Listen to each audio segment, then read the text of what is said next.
All eyes on the way I vibe when I walk into the room. Wind blows underneath the soles of my brand new pair of shoes.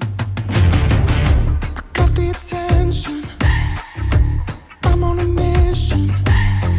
No sweat in the way I step, I got a fresh new attitude. Oh my, my, my, oh my, my, my. Call me a king, you can buy me a crown. Oh my, my, my, oh my, my, my. I'm leveled up, and this is my world now. This is my world now. So anyone who try to write me off, tell them they can go and write this down. This is my world now.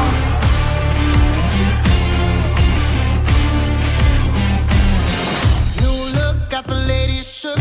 New watch saying it's my time.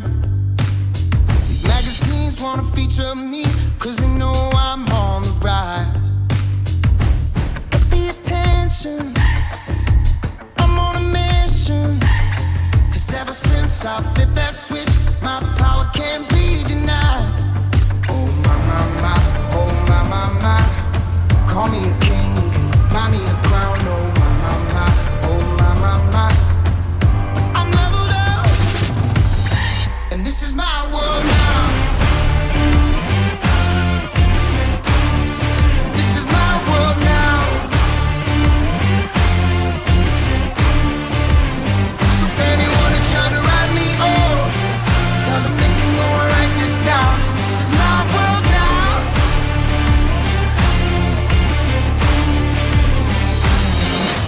Get the attention, I'm on a mission. I'm there with a vision. Got a passion, making it happen. Ready for action.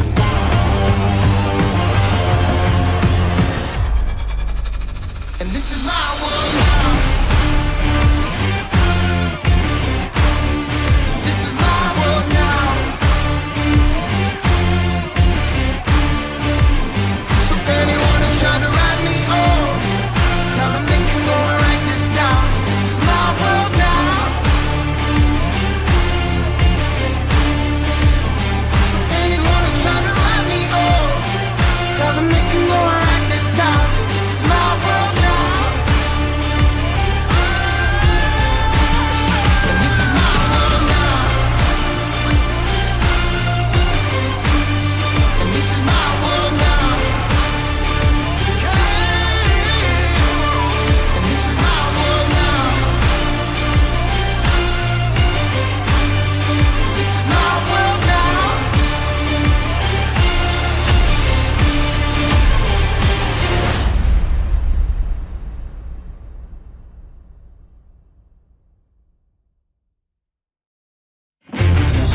All eyes on the way I vibe when I walk into the room. Wind blows underneath the soles of my brand new pair of shoes. I got the attention, I'm on a mission. No sweat in the way I step, I got a fresh new attitude. Oh my, my, my, oh my, my, my. Call me a king, you can buy me a crown. Oh my, my, my, oh my, my, my. I'm leveled up, and this is my world now. This is my world now. So anyone who try to write me off, tell them they can go and write this down. This is my world now.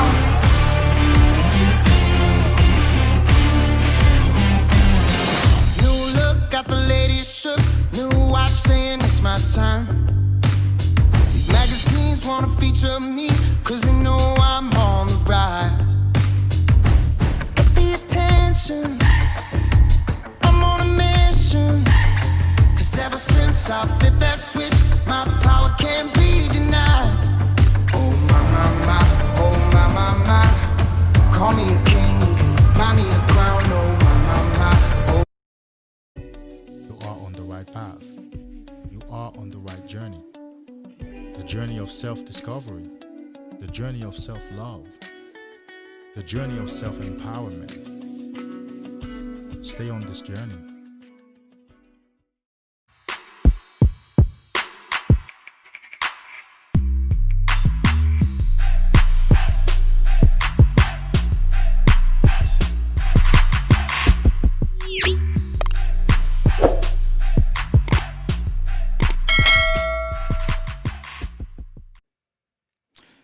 Let's go. Let's go. What's up, fellas? What's going on this November the 1st? It's no Halloween. It's no Nut November. Yeah, it's that time of the year again where we make a commitment to this 30-day challenge. Now, I know I don't promote challenges, but not everybody is going to commit to the long haul of semen retention. And so if they can get on board with a challenge, why not? We still benefit, right? So it's that time of the year again. No Nut November. So let's talk about it. I'm looking for 50 pledges. I'm looking for 50 guys to say, yes, I am committing to No Nut November. Yes, I am committed I'm going to commit to holding my seeds for 30 days for the entire month of November. Starting tonight, I'm looking for 50 guys. Yeah, 50. And so let's do it. 50 pledges for No Nut November. Whether you are married, whether you have a girlfriend, whether you're single, whether you're an incel, no matter what you do, all we're going to try to do is to retain our semen for the whole month of November. Let's talk about it.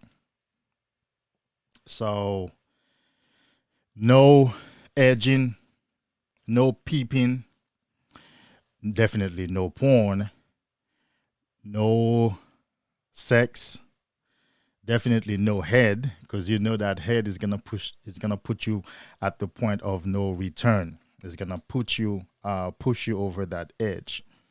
So it's a commitment to a temporary challenge. Some of us are living a semen retention lifestyle, but not every guy is there. Not every guy can do it or wants to do it, and you can't force him.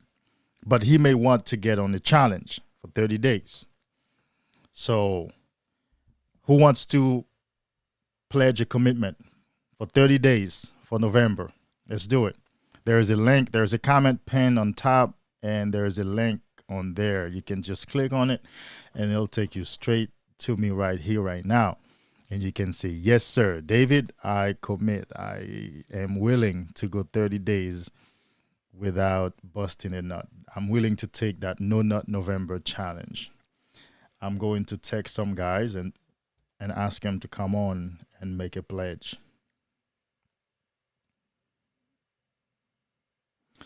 So who wants to go first?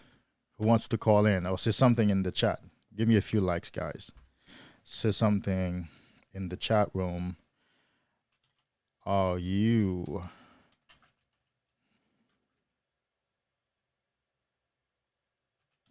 there? We go.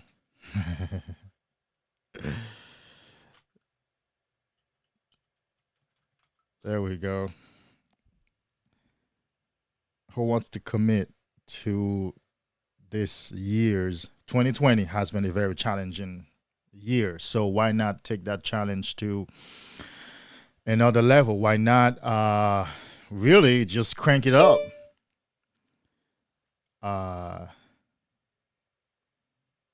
Okay, is somebody calling?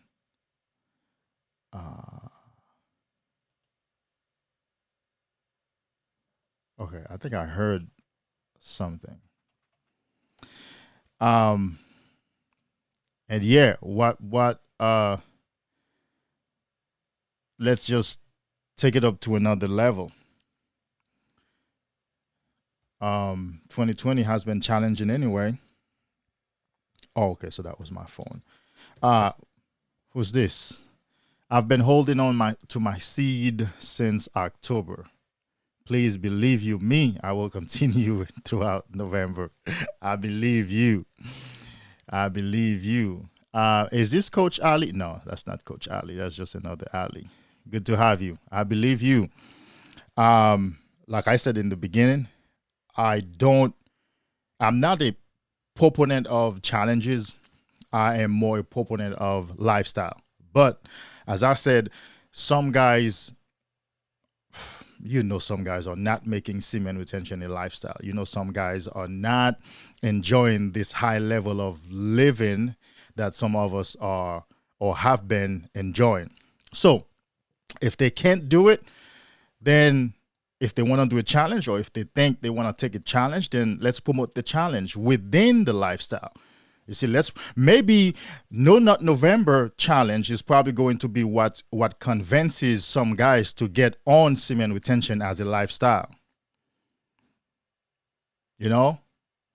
Usually that's what I say. Just like fitness, just like dieting, just like pretty much everything else. We don't do challenges, we do lifestyle change, lifestyle switch. But a challenge might be what opens somebody's eyes and be like, you know what? Those 30 days, really, I've never felt that good in my life. I've never felt that powerful in my life. I'm in. Count me in. You understand? And then they turn that challenge into a lifestyle like the rest of us. Because when I started semen retention, perhaps it was a challenge. It was the 7-day challenge. It was the 90-day reboot challenge. And then I went 40 days, and the first 40 days were crazy. I was like, man, I'm not going back. This is going to be my lifestyle. This is going to be my life. I'm not going back.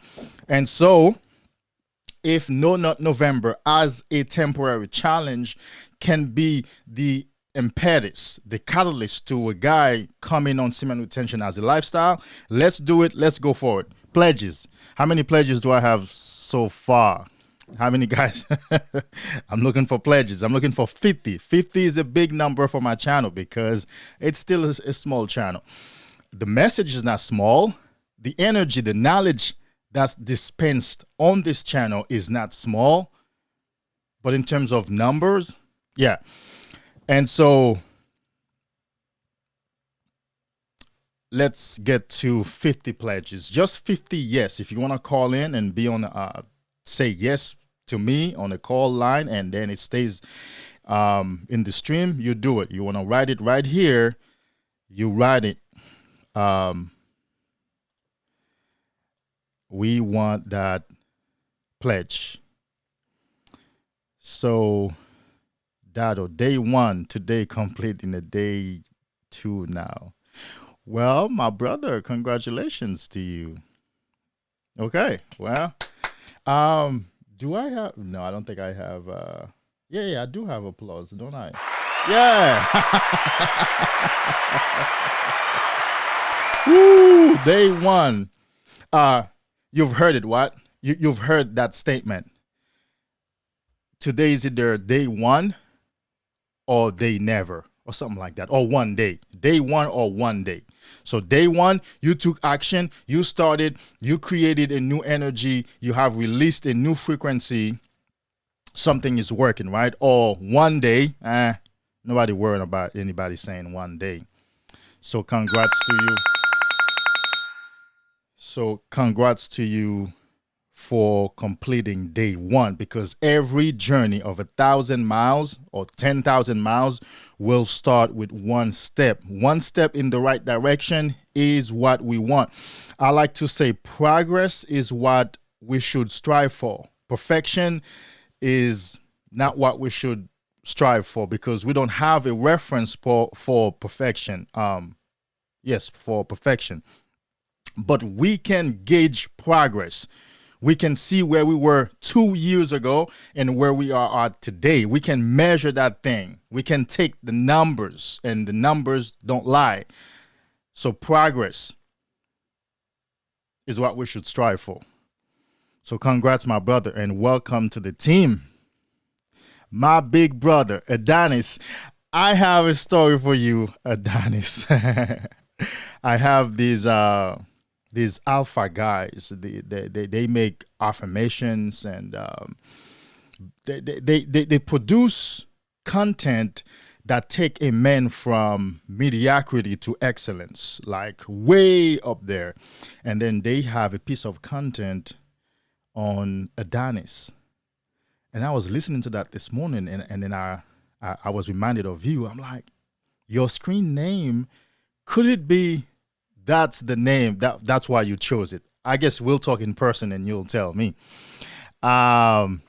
So my brother, Adonis Wilson, you want to call in? Hey, I'm sure you have a word of wisdom. You always have a word of wisdom to share with me personally when we meet about 4 or 5 times a week, and also with the world.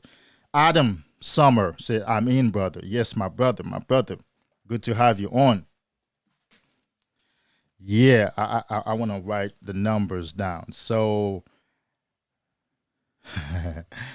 Adam, I want to count Adam as number 2. And who was number 1? My brother Ali, who says he's been on since October. And you better believe he's going to continue being on. Man, semen retention, bro, no fab. I don't want to say one of the best thing you can do for yourself, because that's not true. It's the best thing you can do for your life, not one of the best things. Because semen retention is a foundation for your beautiful life. It's a foundation for your success. It's a foundation. That's where you get magnetism. That's where you get presence. That's where you get unbreakable self-confidence. That's where your aura gets to be amplified. You understand? That's where your intelligence gets amplified. That's where your intuition gets amplified. That's where your willpower becomes strong. That's where your self-knowledge becomes strong. So, semen retention is by far the best thing you can do for your life. So, Ali, number 2. Dado, yes. Number 3. 47 to go. Hey, look, man, it's something. It's something. My pleasure, my brother. It's my pleasure to be on here talking to you guys. I'm going to say it again, bro. I'm on here because I remember where I used to be. Okay? Deep in depression, sadness. I mean, deep depression. I mean, heart-wrenching sadness, self-hate, misery. I remember where I used to be. And when I was in those states, I used to tell myself, the day that I recover, the day that I find a way out, I would come and share the message with my brothers who are still struggling. I used to say, the day that I figure out how to stop destroying myself through porn and masturbation, I would come and share the insights, the findings with my brothers. And this is why I'm here. Every time I meet a guy, I can tell. I don't want to call them friends because I have few friends, but guys that I see on a regular basis, whatever, acquaintances. Dude, they're dying. They're not watching porn though. If you guys right now that are in my mind, I'm referring to, they don't watch porn like that, but they have women. They're married. They are in relationships and they have sex every single day and they ejaculate every single time. Dude, these guys are not going nowhere in life. They always look sleepy. They're always yawning. They like energy. They like presence. They like inspiration. Their intelligence lags behind. You know, they catch everything that we're talking about 15 seconds later. You know, 1 minute later, that's when they're like, oh, that's what you meant by that. Okay. Because their intelligence is lagging. You know, their sense of their cognitive functions are lagging behind.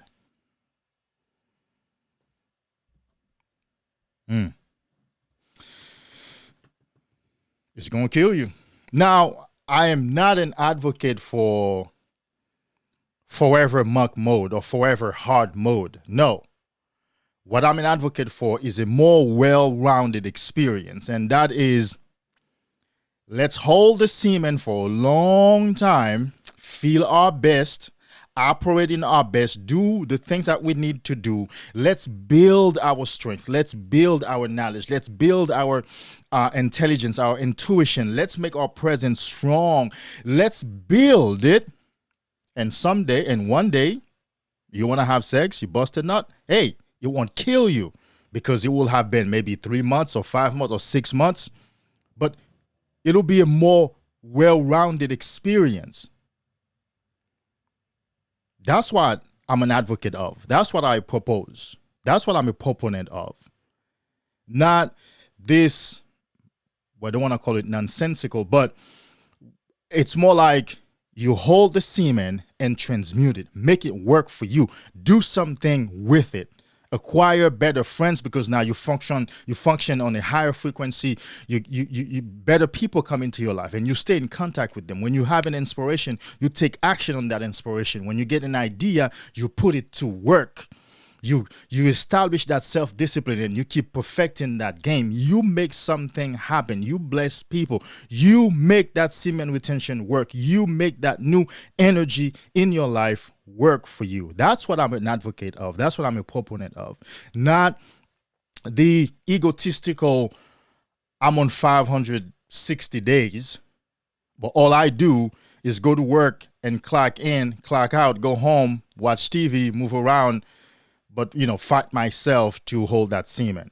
Yeah, I guess, hey, you know, the semen is in you, but we are really using semen retention as a tool to elevate ourselves, as a tool to better our lives, as a tool to push our own expansion forward, you know, to push the boundaries, to push the envelope further, to remove the limits of our lives. Because once we have that semen, my man, I mean, you feel powerful, you feel present, you feel elevated, you feel, I mean, you don't need as much sleep. Whatever you're doing, it takes you this amount of time. In the blink of an eye, you can do so many things, and better quality people gravitate towards you. So we want to use all that new resource to better our lives.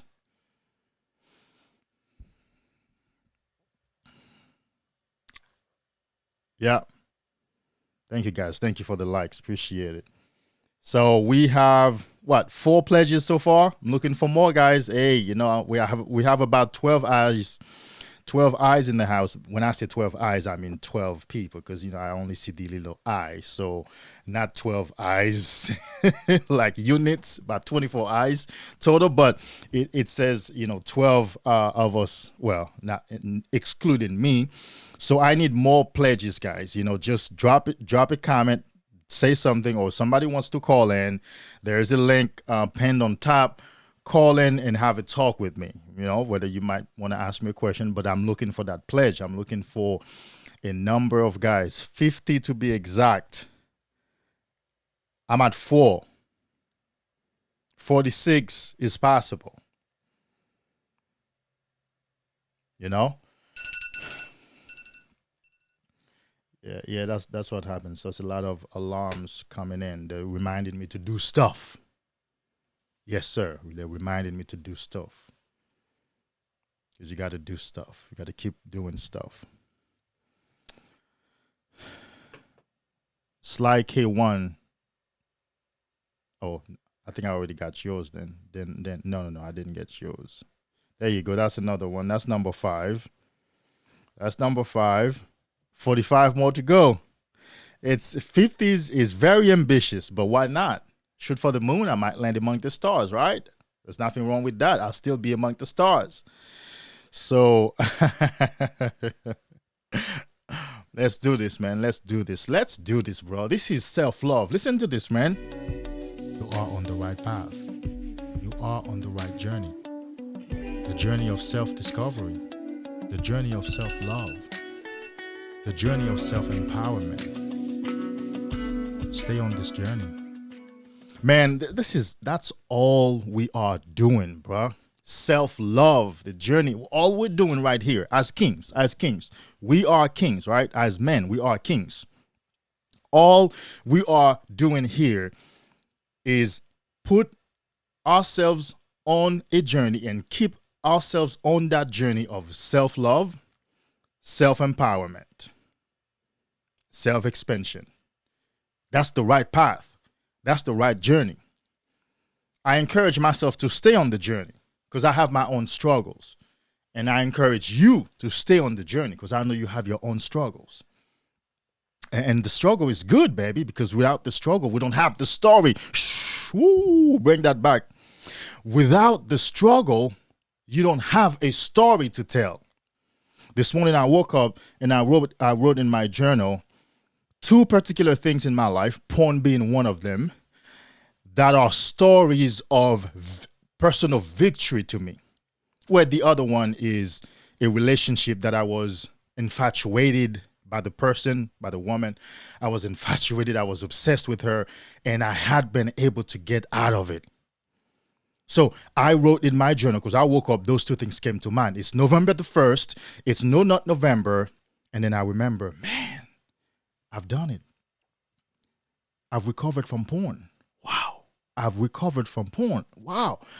And then I was reminded of the relationship that I was able to leave. I was like, man, those are 2 of the biggest stories of personal victory, of personal deliverance, of personal success. And I spent about 30 minutes to an hour writing that in my journal, because you have to capture it. When it comes to you, you have to capture it. You have to put it somewhere. Maybe a couple of days or months or years back later, you will find it, because I have a lot of journals. And when I pull one of them, I can always find something powerful. But so what am I saying is, whether it's No Nut November challenge you do, whether it's you're practicing semen retention, you fall, you go for 7 days, then relapse, you go for 3 days, then relapse, you go for several months, then relapse. Guess what, bro? It's still a story of success. It's still a story of personal victory for you. It's still a story of personal success for you. It's not a story of personal failure. It would be a story of personal failure if you never started it, if you never even took the challenge, if you never even began. But if you have begun and you fail, get back up, dust yourself off, and continue the journey, bro. That's what life is all about. That's what life is all about. Falling, learning, getting ourselves up, make corrections, acquire new wisdom, and go at it again. This time with experience, with more knowledge, with more power, and we go at it again. We don't let life beat us down. And so we are on the right path. We are on the right journey. The journey of self-love. The journey of personal empowerment. This is the right journey for us men. I know I talk a lot about self-love, right? And usually men, we are not accustomed to the topic of self-love being applied, being applicable to men. When I was growing up, I'm 40, when I was growing up, self-love was only applicable to women. Emotional healing was only applicable to women. Women had the circles where they met and did healing or talked their issues. Men, you go to work, you do what you need to do, and you stay hard. Like David Goggins says, you stay hard and you live your life. You were a robot.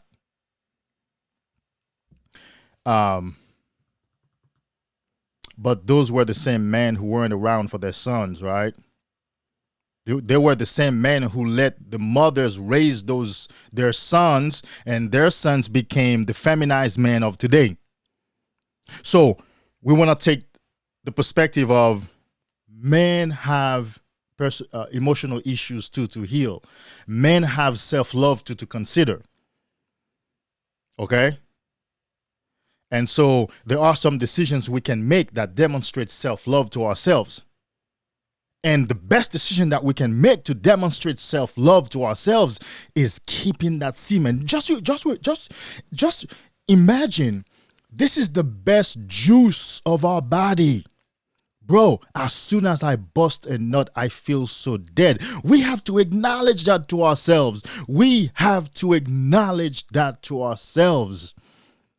That within 3 days of retaining our semen, we feel a shift in our being.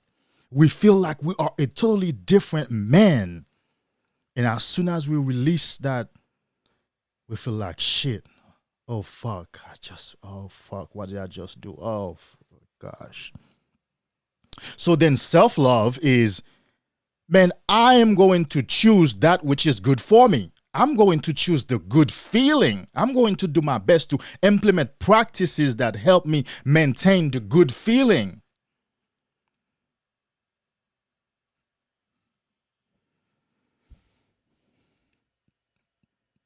So, yeah. Let me check your chats right here, guys. There you go. Sly K1 says, I'm ready to go. I want my power back. Let's do it. Let me find that comment and put it on the screen. Let's do it.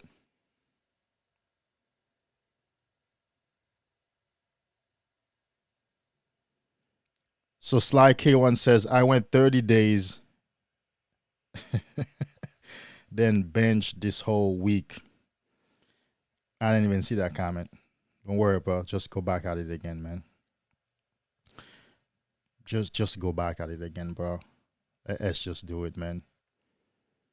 Like I just said, if you just heard my spiel, it's a story of success, man. It's still a story of success. Here we go. It's still a story of success. Guess what? You went 30 days. You started something. You had the willpower. You had the self-love. You had the discipline. You wanted something. You can talk about it now. It's still a story of success. In fact, there's no success without failures. We know that. We know you can't succeed if you've never started it. If you were on the sideline talking, just watching and guys talking about semen retention and you never get on it, you have nothing to say. But now you can talk. Now you have something to say. I'm willing to listen to you after completing 30 days. I'm willing to listen to your benefits. You have something to say. Go back at it again, bro. This time, get on it with experience. All right. Why am I not seeing these messages actually over here so I can put them on the screen? All right. So, Manny, semen retention took away what I wanted. However, it gave me what I needed. I need you to explain that, bro. I mean, I think I understand. But do you want to call in? You ain't got to show your face. There is a link pinned on top. You can call and you can just do a voice. And perhaps you can explain to us what you mean. Just give us a little detail. Just elaborate just a little bit. But you're right. Semen retention is going to take away what you wanted, what you want, but it's going to give you what you need. And perhaps what you want could have been, hey, you know, curvy, fat ass, busted nut, those things that amplify the senses. Want to feel that dopamine rush, that dopamine adrenaline. You want to run after women, trying to grab that butt, trying to go inside between those legs and tap that ass and jerk off.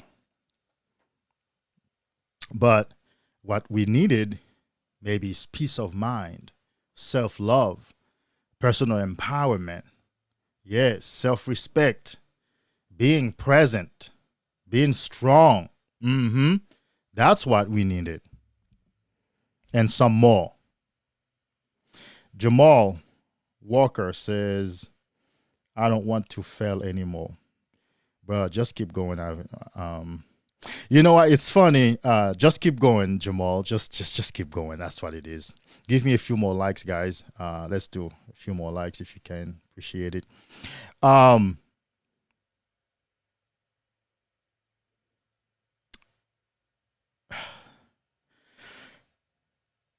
Stories of success are built with stories of failure. What that is, every once in a while, you're going to incur some sort of failure. It might not be as damaging as the previous one. It might not take you down as far as the previous one took you. But as we travel this journey, remember now, we're just trying to figure this thing out. Nobody has lived life and came back with a manual. Man, this would have been wonderful. In fact, that's one of the points that I have for my next podcast on self-confidence. Actually, that's point number 2. Life didn't come with a manual. We're all trying to figure this thing out. We're all faking it until we make it. Now, you know, that's all public speaking and self-development world is about. It's people who have gone ahead. They want to come and tell us what they've experienced, what they've seen. And even with that knowledge, we still fail because we still have our own world to that we haven't seen those things yet. We haven't heard them. We're just experiencing them for the first time. So we're going to fail. But if we keep going, like I said, then that's the story of success. That's the story of personal overcoming. That's the story of personal victory. Jihad says, no, not never. It's interesting, actually. I wrote that down today, like, no, not never. But we know that could be near impossible. It's arguable, and I'm saying arguable. I just want to be modest. But it's probably not arguable, except if a man doesn't have any more testicles or anything like that. But the idea behind no, not never is a conviction, bro. A conviction that says, look, man, this thing is so good for me. I'm loving myself. I'm liking the way I feel. I don't want to bust a nut, never. Although I know that might happen, but I want to keep this thing forever because it's so good for me.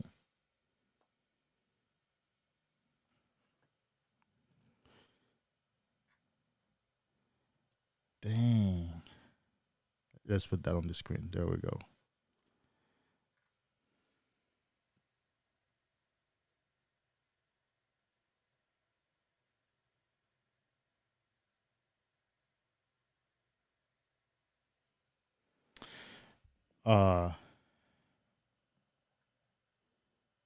Yeah, there we go. Here's another comment from Dado.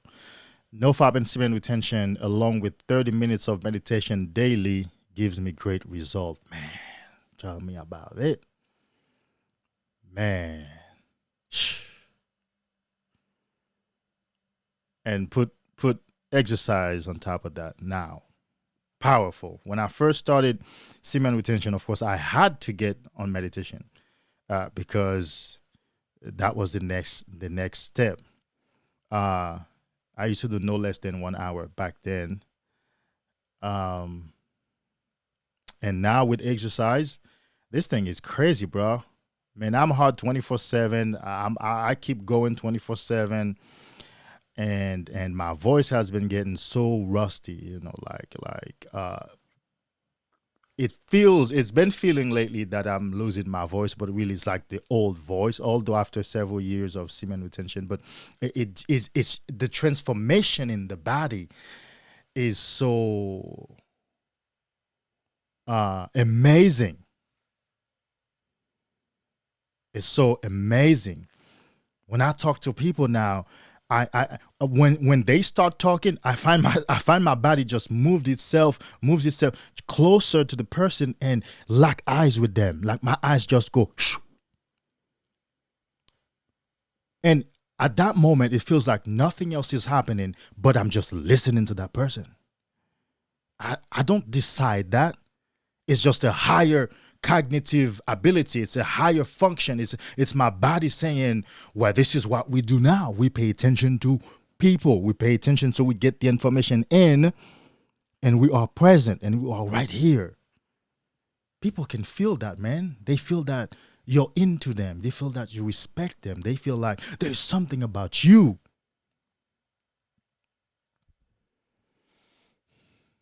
Talking about people you haven't had a conversation with, every time they see you, now they're telling you it's good to see you. You're like, yeah, it's good to see you too. Yeah. Because I don't remember ever, talking to them, but you see them all the time, right? Whether it's at a business or anything like that. But they see you, and they see more than you. They see your energy. They see your presence. They know you're a man of power. They know there is something behind that swift walk. They know there is something behind that stoic face. And so when they see you, say, good to see you. It's good to see you. Yeah. When I don't know if that has happened to you guys. I don't know why it's a lot of more chats on my iPad that are not on the computer. So I can't put them on the screen. Anyhow, that no matter. So some of you guys who've been practicing semen retention for a minute probably have had this experience. You go to a certain particular grocery store that you always go to, and cashiers are actually vying for their lane to be the one available when you about to check out. And it's not like because you flirt with them. No. They just like when you come there, you know how cashiers be like, how you doing? Like, I'm well. How you doing? They don't answer like, hey, I'm asking you, how are you doing? I'm good. I'm sorry. It's because people don't usually ask me how I'm doing. I'm fine. I'm fine. And they look forward to that presence. They look forward to you asking them how they're doing. They look forward to you just standing there like very stoic, and because you're present, you're not fumbling, you're not going up and down, you're not scrolling through your phone. You're just standing there waiting for your turn to check out. And for them, they're puzzled by that, and they can't wait. It's like they're waving from a distance. Hey, David, I got you here. And some places, managers would open a lane or register for me, and women now let me go check out in front of them. So let's say I show up in the line and I have 2 or 3 items in my hand, and she looked back. And she's like, oh, you only got 2 items. You can go in front of me. Now, you don't hear this. Women don't do that. But she wants to check you out. I'm not saying she's interested, but she can feel the energy and its favor. And don't you say no. She wants you to go. She lets you go first. You take the opportunity. You go. You be the bigger man. You accept your calling. You go. Say, thank you very much. I appreciate that. Yeah, you go. Because this is your time to be treated. And now women run in to open the door and hold the door for you. Women usually open the door and let the door slam into your face behind them, and you can open it. Now a woman is gonna, she's walking in front of you. She opened the door and hold the door and let you in. What do you think? Whoa, what do you think I do? I said, whoa, baby, let me hold the door. You go back, you go in. That's what I used to do. No, I go in. Thank you very much. Appreciate you. You're such a lady. Yes, because she sees a king. She sees the energy of a king. That aura compels her to serve that king, to let that king check out first, to open the door and hold the door for that king.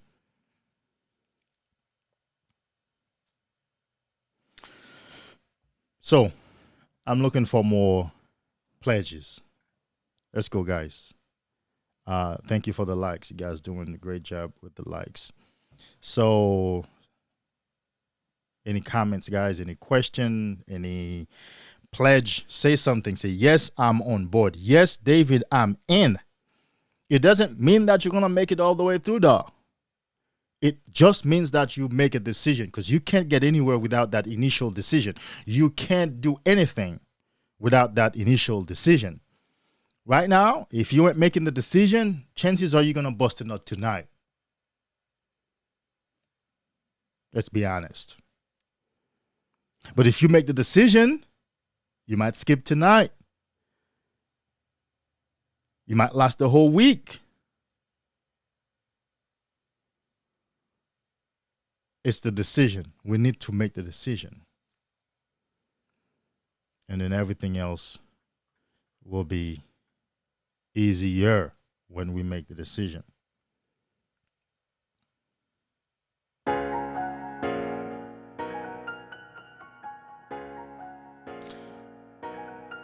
So who's in?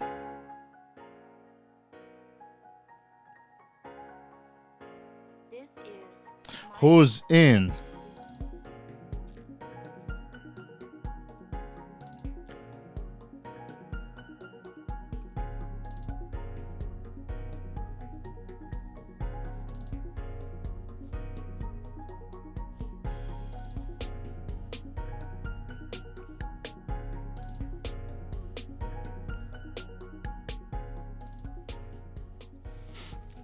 You're on the right journey.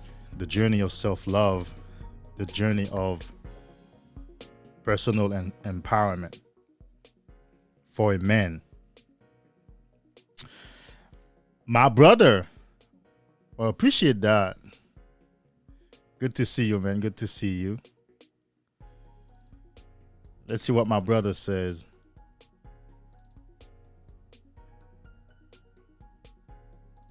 I can't hear much of the stream because I'm out with my kids, but I'm pledging a new beginning today.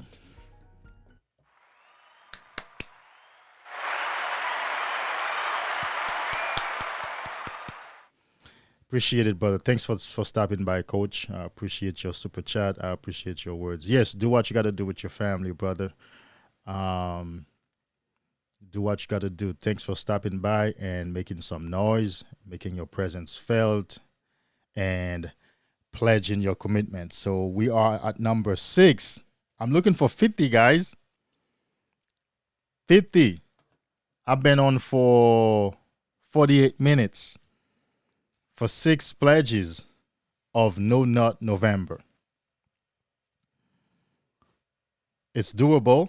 44 more to go.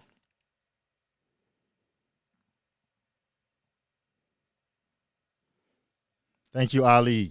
I haven't heard anything. Yeah. So we'll talk. We'll talk. I think you have some. Check your messages. You have some outstanding text from me. I think you haven't. Yeah. I guess you didn't necessarily have to reply, but yeah. So we'll be in touch, man. It's good that you stopped by today. Appreciate you, brother.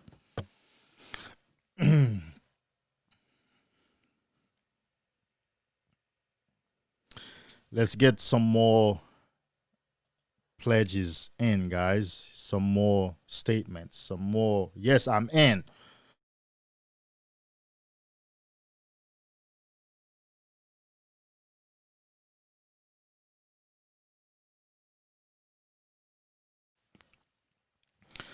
You know, talking about semen retention, it's like a heart surgeon talking about giving you life, basically, or brain surgeon. Really, that's what it feels like.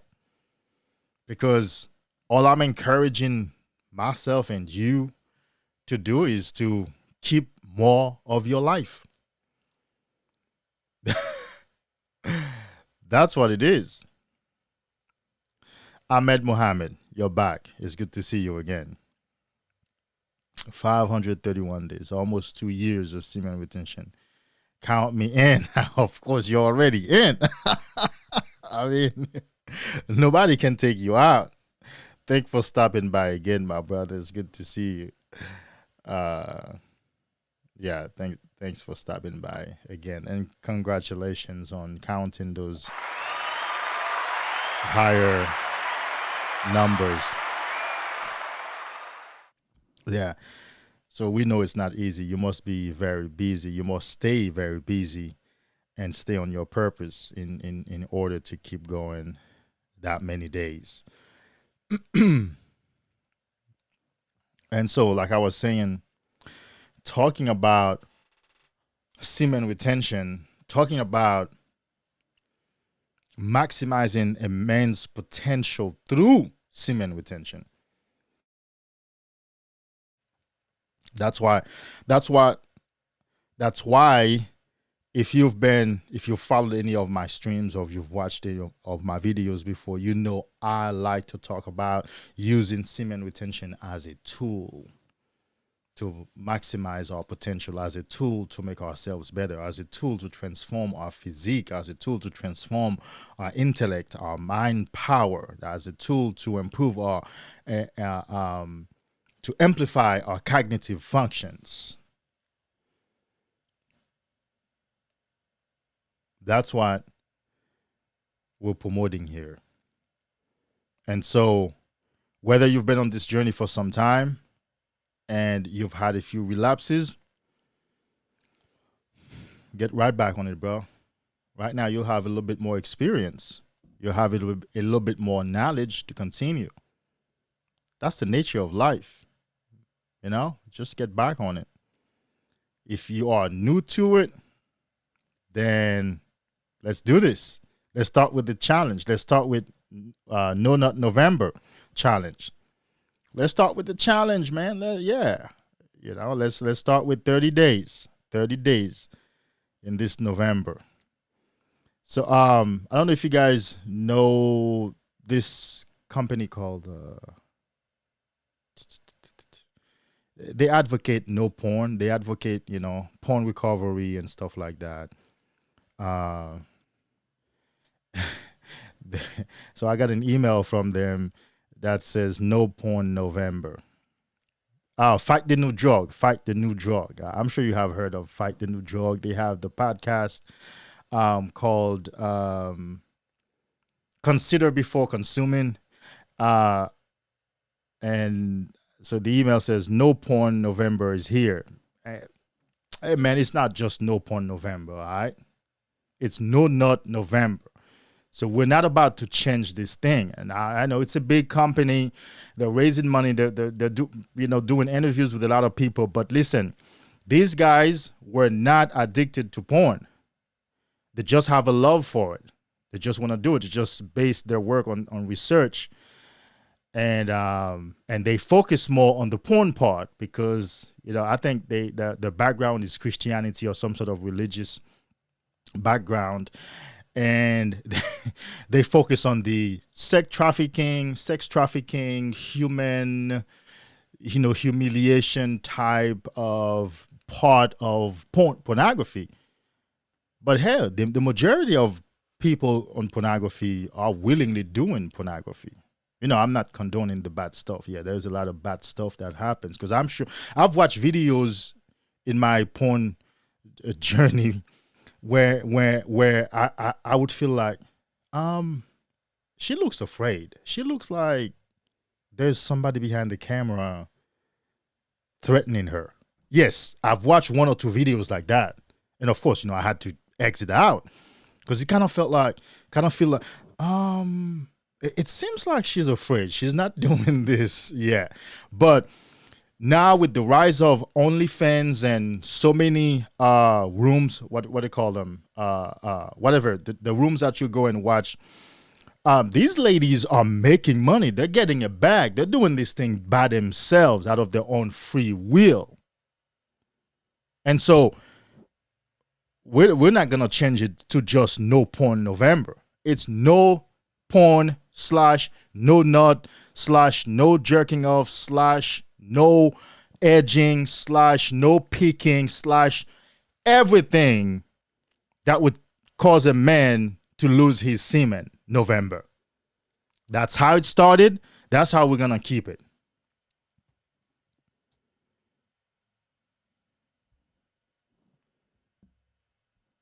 Okay.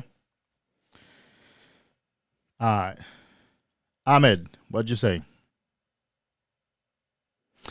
You don't even count the days no more. Chew that.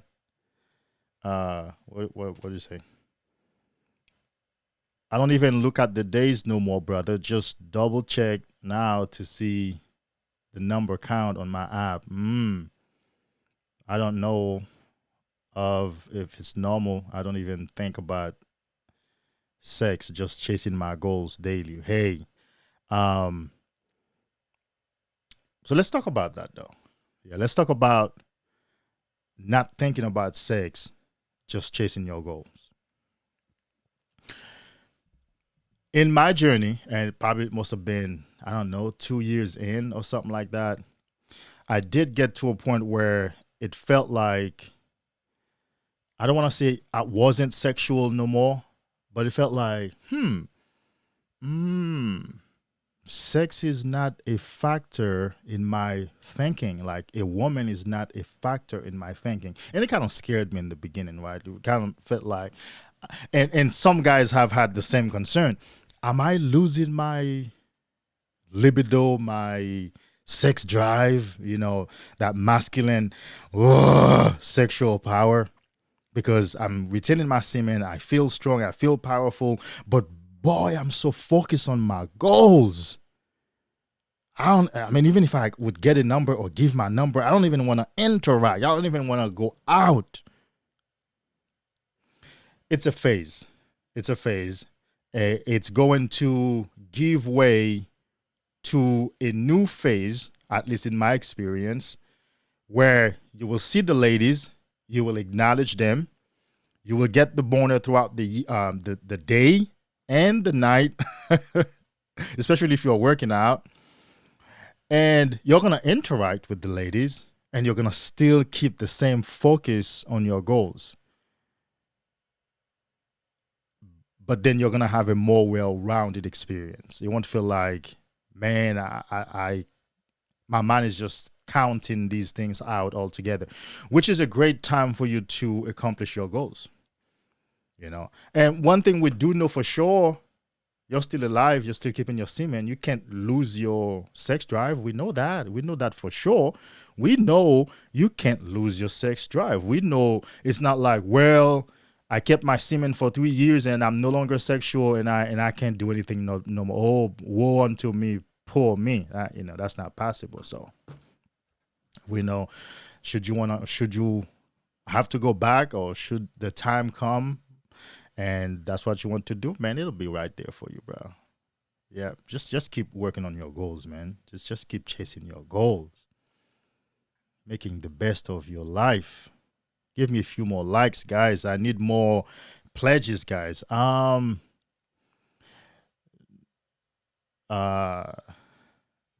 commitment for No Nut November.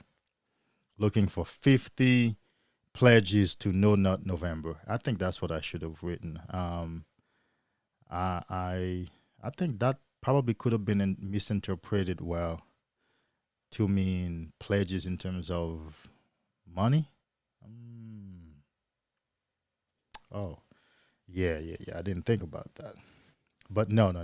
It's not money.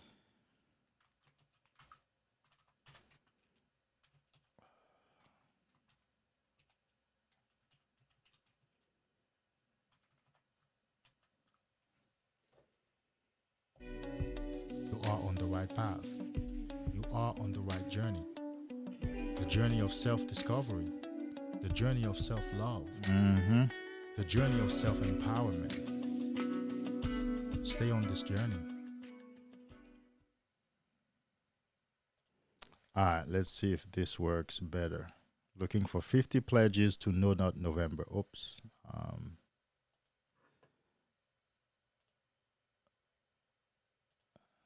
There we go.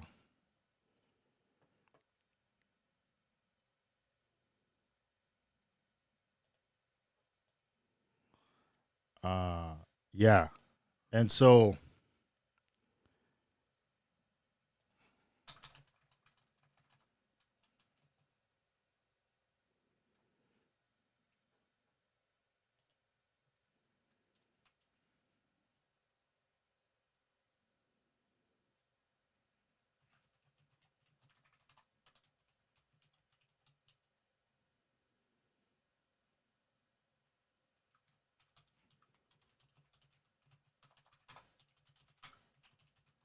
there we go. All right, so that's a better statement. Yeah. All right, so let's go. Let's talk about it. More pledges. I only have 7 pledges, guys. Hey, now I'm probably satisfied coming from 0 to 7, or just to know that there are 7 guys that I've somehow come in contact with who are committed to this challenge is in itself a success. Okay, at least we are all here, not jerking off somewhere. At least I'm not using the computer and the iPad to jerk off. At least I'm not. At least that we are promoting masculine excellence. We are promoting masculine self-love and empowerment. So that in itself is success for us.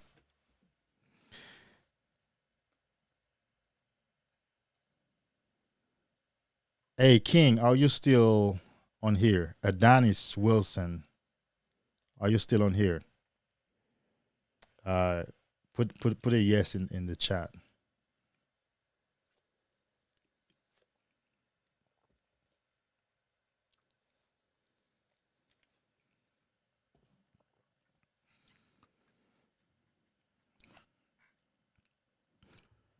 The best, all my life, I had always been looking for something, and for a good number of years, I didn't even know what it was I was looking for. Really, I didn't even know what I was looking for. But after a number of years, I came to understand that I was looking for personal power. I was looking for personal power.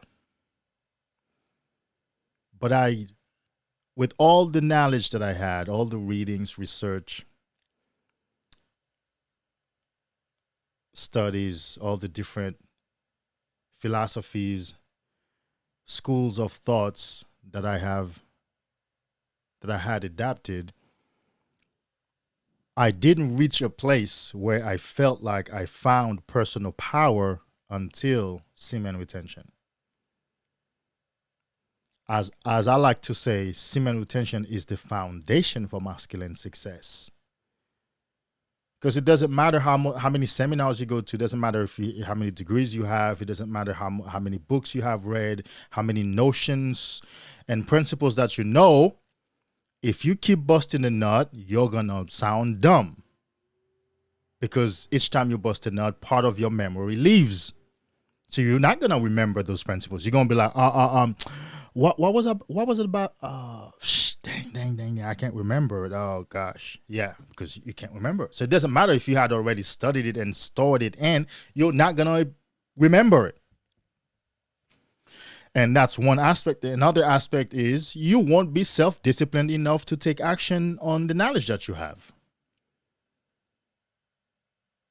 Right?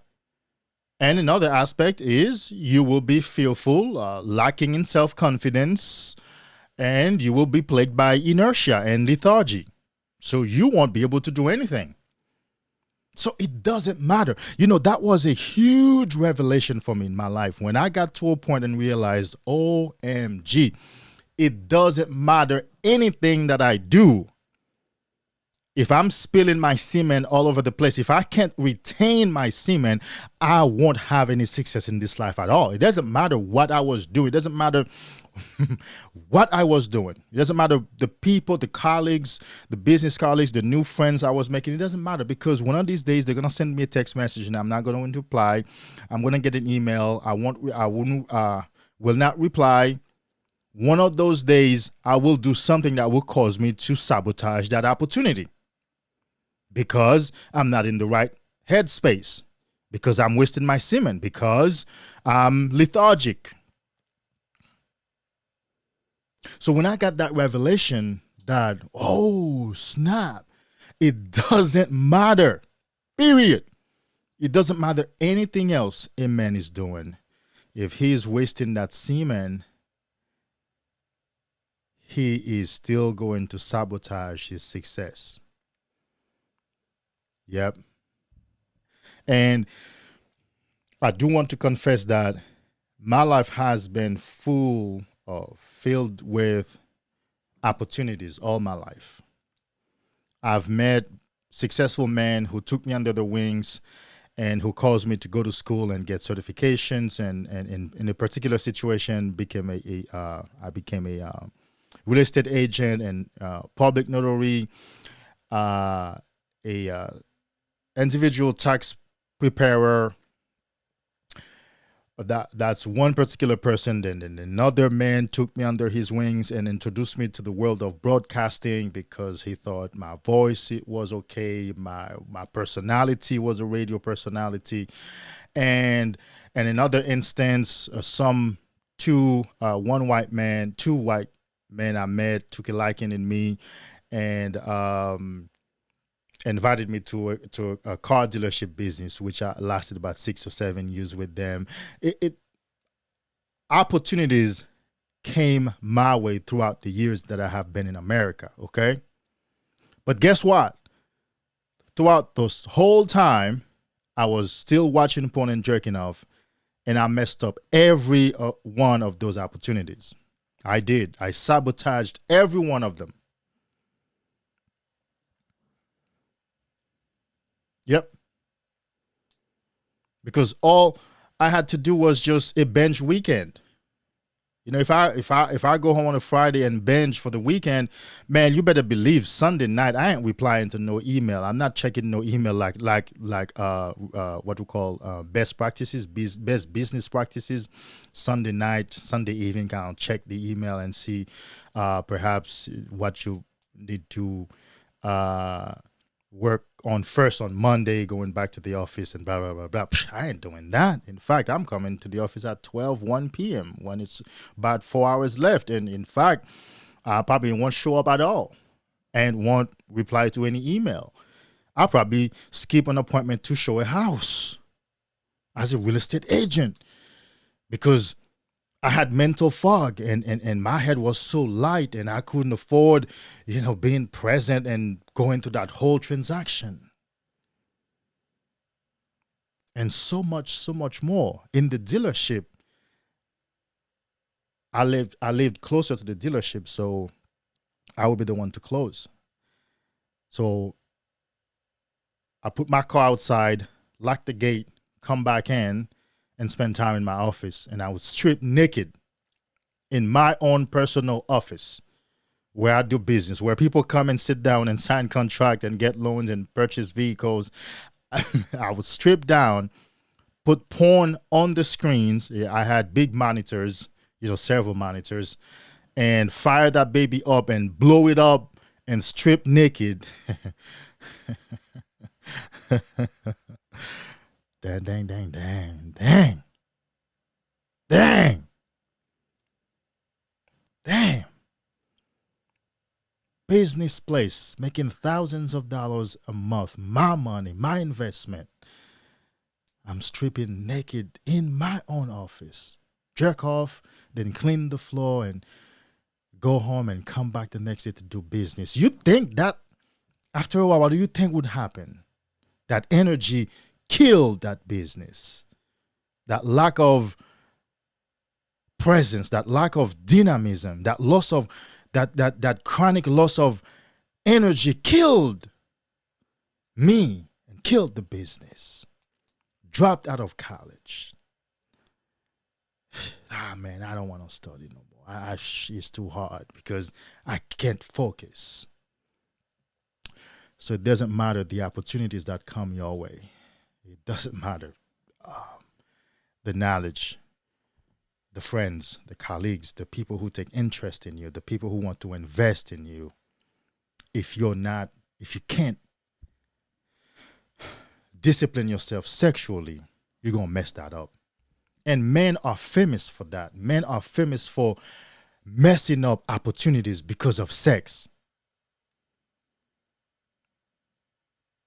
So semen retention is way more than a challenge. It's way more than I don't want to bust a nut. No, it builds your character. It builds your strength. It changes you. I can trust you if you're on semen retention.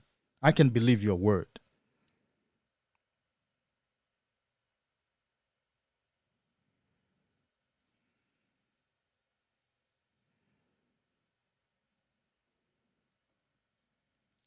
Yeah. Richard, no. We called though. Yeah, that's how you put. Yeah. Yeah, number 8. You're number 8, bro. Number 8. Count me in. I'm in, bro. I'm almost 30 days in. Count me in. No nut November. Are you in?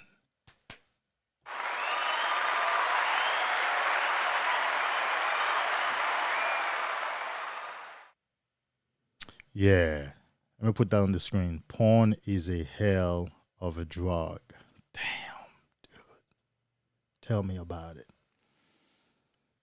I do want to start doing other things. But this work, I can't lay it aside. I will continue doing this semen retention, no fap, masculine excellence, in pursuit of masculine excellence work. Yeah. Because that's how I got my life back.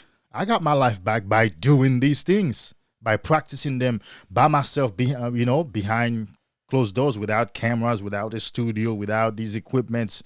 That's how I got my life together. By grinding it out, building myself up, applying those principles. That's how I got my life together. And I want to continue sharing them. Yeah, tell me about it. Porn is one hell of a drug. Yes. Dang. Hold on, let me I want that to remain on the screen. So let me change something. YouTube, make comments. Hold on. Comments. No. Stream. There we go. There goes stream. Okay. Automatically hide comment overlays after 30 seconds. So uncheck that. So I want to hide it myself. There we go. So because some of the comments, I want them to remain on the screen. Yeah. For when there we go. So it's gonna stay one until I am done talking about it. Earlier in the stream, I said I woke up this morning with the thought of, today being the first, No Nut November. And then I realized, dang, I've overcome porn. Oh my God. Like, whoa, like, dang, wow. I've overcome porn. That's a story of personal success. And then I remember I have another particular situation in my life too that I've moved away from, I've gotten rid of. And I'm like, damn, those were the hardest things in my life to get rid of. Porn and a woman I was obsessed with. They were the most challenging things. And I'm happy to report that they're both behind me right now. They're both behind me. That's a story of personal success. That's a story of personal victory. And yes, the grip that porn, that's what I'm saying that for. The grip that porn has on both men and women is not even funny. Do you know? Don't do that, David. Don't go there. Let's go there real quick. Do you know most people who have come to think that they are no longer men or women, and they think that they're no longer heterosexual type of people, and yeah, they were heavy users of porn. Yes, sir. Rarely somebody who didn't have any exposure to porn come out saying, I don't think I'm a man. Or I don't think I'm a woman. I think I'm a man. Or I think I like girls, although I'm going to go there. Anyhow, the studies and the research have shown that most of these individuals were exposed. They had long exposure to porn. I've talked to men personally who told me it was through porn that they started thinking, I think I like guys.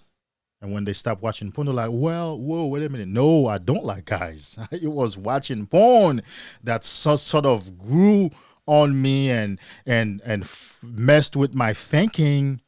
Yeah. Anyhow, so that's how powerful porn is. And there have been stories of both men and women, both gays and lesbians, reverting back to being heterosexual. And one of the things that they have said in their testimonies is, porn played a big part in it, in creating that illusion, in shifting my natural thinking. So porn is that powerful.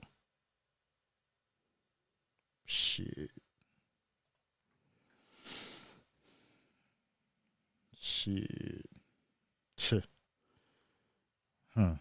You think it's a joke? Think it's a joke. Porn is not a joke. Porn changes perception. Porn changes identity, personal identity. If you know anything about, if you've done any research at all on your brain on porn and this whole area, you know that porn rewires your brain. Okay, so if your brain is rewired, you have become at that point a new person. Yes, you've become a new person. You're no longer that original person before the rewiring. Because, for example, so let's say in self-development, you may have heard of affirmations and afformations and affirmations and those kind of things, and subliminals, and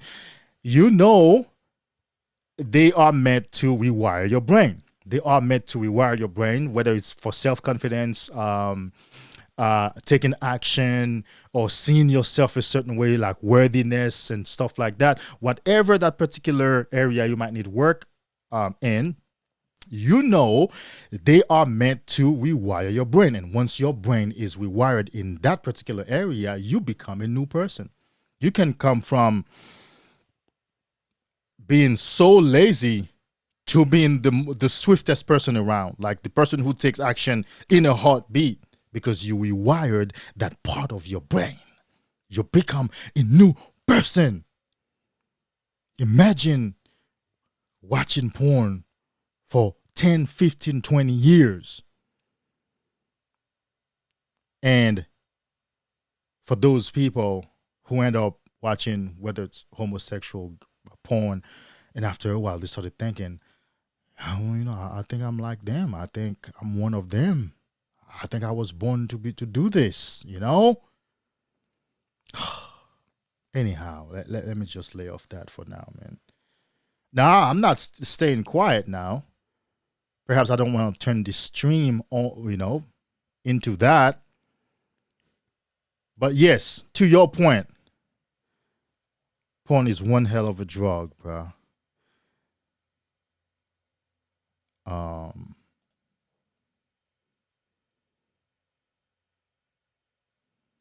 Mr.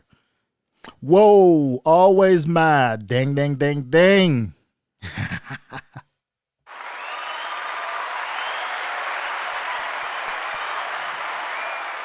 Always mad is my brother. He's been here since day one. We're shooting for, 14, 15 months on YouTube now. He's been here since day one. It's good to see you one more time, my brother. I'm looking for pledges. I'm looking for commitments for not November. I know you're already in. Come on now. 344 days. You're already in. So you're number 9. I'm looking for 50 pledges, 50 commitments. I'm coming to you, Harvey. 50 commitments. I'm at number 9. Hey, it's something. At least that's 9 men I have personally somehow interacted with online who that I know are keeping their nuts, at least passing tonight. But I know some of them are going to do the whole month. Always mad. Welcome, my brothers. Good to have you once more. Harvey Cross. This cross is light, though. Seek your kingdom and righteousness, and all things will be added unto thee. Semen retention will raise your energy. Harvey, call in. There's a link in the first comment pinned on top. Call in. If you don't have to show your face, you can just do an audio. But I want you to share that message. Semen retention will raise your energy, your awareness, and you'll start to live on a higher level, and you become a magnet for what you want in life. I want you to say this, bro. I want you to say it. Can you call Harvey? Can you find that link and call? If you can. No. I like to talk to you. I like to have you on. So we're working on another show, but semen retention will raise your energy and awareness, and you will start to live on a higher level of frequency. You will become a magnet for what you want in life. Man, listen carefully, bro. Listen carefully, man. Life gets easier on semen retention.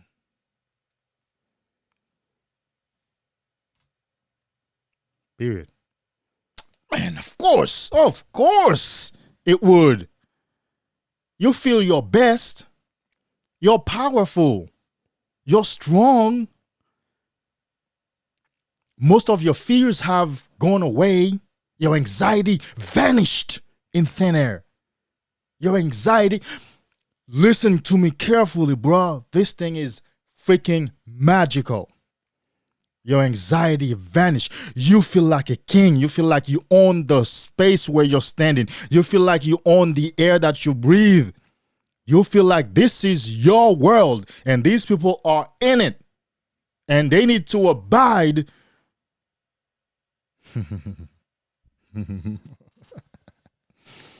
And we're not even talking about arrogance. We're not even talking about being cocky. We're not even talking about none of that. We're talking about rightful possession of one's world. We're talking about extreme ownership, to use the language of Jocko Willink. You got to crush the day. When I wake up and I don't feel like it, I go hard and I crush the day. The day when I don't feel like it is the day that I do it. When I don't feel like rolling, I go into the gym and I roll anyway. I don't think I can't do impression. Anyhow, he doesn't have an accent. But I can do the deep voice, but my voice is getting deeper and deeper by itself. So, but yeah, that's what we're talking about. We're not talking about arrogance. We're not talking about being cocky. We're talking about rightfully freaking owning your life. We're talking about rightfully, like it's yours. It's your shit. Like this is your own domain. This is your domain and you wake up to it. This is semen retention. This is what semen retention does. I'm going to tell you something else, bro. I'm going to tell you something else.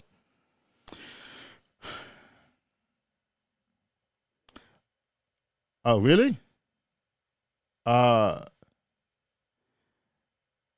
Hey, you can call regular call. You can call me regular phone if you can't click on that link. You can do regular call. You can call me regular you can call me regular phone.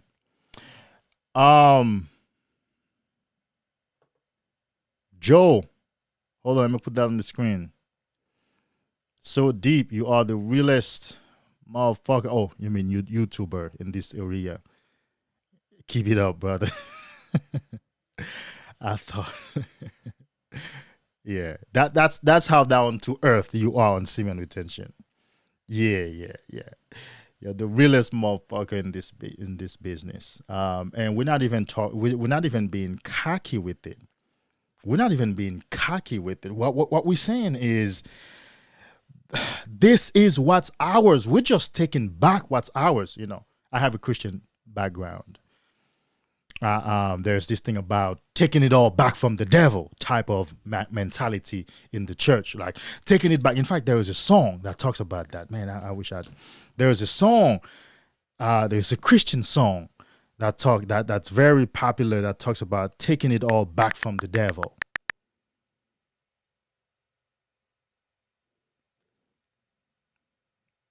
Taking it back from the devil.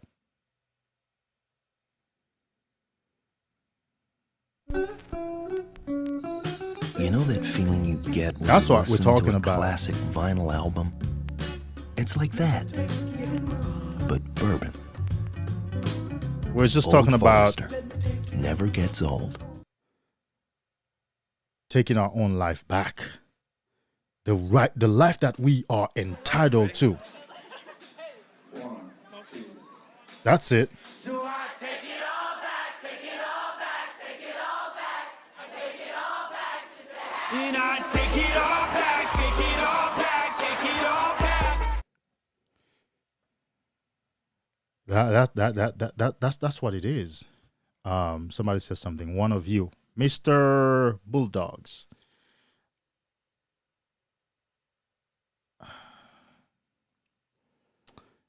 One of you. Good work. Thanks for stopping by, brother. Appreciate you. Mr. Bulldogs. What do I say? I almost failed yesterday. I was just in time before midnight. Hey, we all have a similar story. We all have a similar story where, dude, man, we all have similar stories. I've had stories where the whole setup was done. Laptop on my chest, laying down on my back, towel, ready. Open that browser, close that laptop, put it away, go for a drive, and that saved the day. We all have that story, bro. It's part of the journey. And like I've been saying, I've said a few times on the stream, it's a story of personal success. It's a story of personal victory. It's not a story of failure now. The story is not about the almost failing part. The story is about you continued. You did not fall. That's what the story is about. The story is a success story. And that's what we want. We want the success story. And I just said it. Success stories are made of failure stories and near misses stories, near fail stories.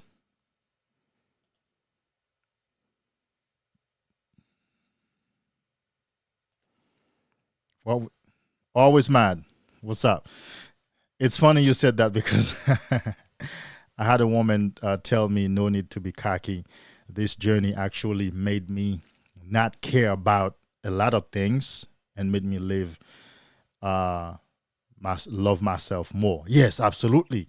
And that's what I keep saying. It's a story of self-love. You know, you are on the right path. Yes, you are on the right journey. The journey of self-discovery, the journey of self-love, the journey of self-empowerment. Stay on this journey. Stay on this journey. Don't worry about nobody saying there's no need to be cocky.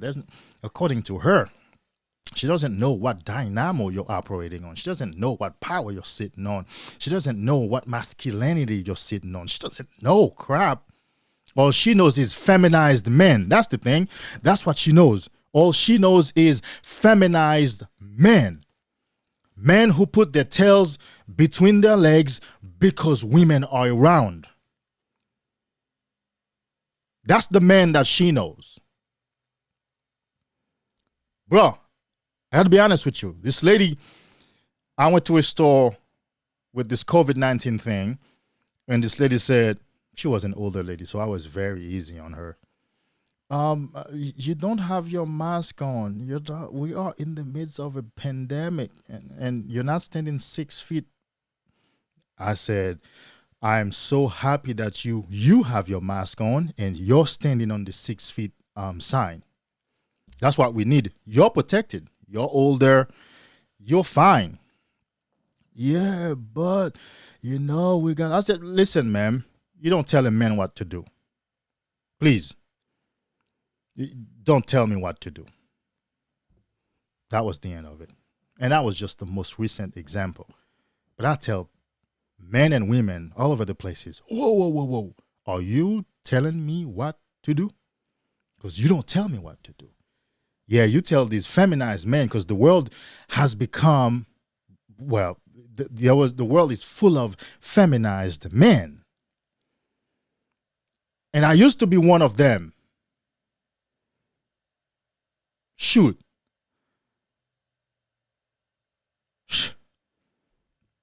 Considering what a woman says, listening to what a woman says, factoring what a woman says into my life, into my thinking, contemplating about how to please a woman. Oh, yes, you do make sense, baby. You have a point here. Okay, well. Oh, don't come off too strong. Or when you sit down, you don't have to spread your legs. My legs spread naturally when I sit. My legs spread on their own naturally when I sit down. I don't spread them. I don't choose to spread them. They spread by themselves. Obviously, something needs to breathe. Obviously, there's a natural reason why. Well, we all sitting on the same bench. If you squeeze your legs, then everybody. When you spread them, you kind of like push shut it. I ain't closing my legs. They can get up. And usually that's what a woman that you're with is saying, right? So let's say we go to a public place. So let's say it's a waiting bench. It's a waiting area at a restaurant. And you're sitting on a bench with her. And then, of course, there are other people. And usually I would stand, but for whatever reason, because I've had that experience. And you're sitting down and other people, come and they want to sit down, but my legs are spread. Like right now, I'm sitting down on my chair. My legs spread. They spread by themselves. Oh, baby, you should just close your legs. Maybe the people on the end. You get up. This is not cockiness. This is not arrogance. This is not, toxic masculinity. Oh, yeah. Leg spreading, men spreading, toxic masculinity. Let's look, man. Semen retention, it's reclaiming manhood. It's reclaiming rightful masculinity. It's reclaiming the man you were born to be. Just like JP, where Jordan Peterson talks about, the hero is a monster who has learned to control himself. The good man is a monster who has learned to be good, because a man can't be good except he is evil and he chooses not to be evil. Those are the good men. I'm sitting on a lot of knowledge that I can use to rip people off, to do business and get money in the world the wrong way, the ways that I criticize. I don't do it. I choose to be a good man. Right? I'm sitting on knowledge that you can go and get sex anytime, but I choose not to do it. I choose to tell truth when I'm speaking. I choose to be genuine when I'm speaking. I choose to be a transparent man in my business. It's a choice. And so a good man is a man who has evil and monstrosity in him, but still chooses to contain that and be a good man. Well, that's what semen retention does. It reveals the monster within, and yet you're still able to control that monster, and you choose to be a good man, albeit a powerful good man, a good man who won't back down.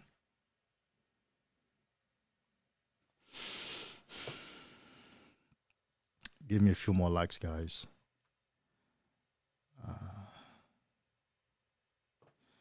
Yep. As Mr. Bulldog says, yep, it's always toxic masculinity. And yeah, it's always. It's always. Listen to me. You know what's not toxic masculinity? Yes, ma'am. Oh, I'm so sorry. I'm so sorry, baby. I'm so sorry that I hurt you. I'm so sorry, ladies, that I didn't mean to say it that way. I didn't mean to come off that hard. I'm so sorry. Oh, yes, I'll do it. Yeah. Okay, yeah. Well, she's the woman of the house. I live for her and I serve her. Yeah. Oh, I opened the door for her. Oh, she hasn't given me sex in 1 week, but I still pay her bills and I still take her out. That's beautiful masculinity. Fuck that. Fuck that. We don't do that shit no more.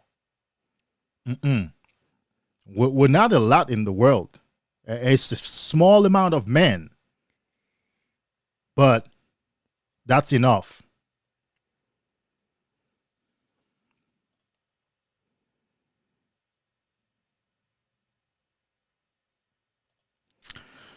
The guys put her on a pedestal because of her beauty. Please, man, don't get me started, bro. Man. I used to serve a beautiful woman. My infatuation with beautiful women used to be crazy to the max.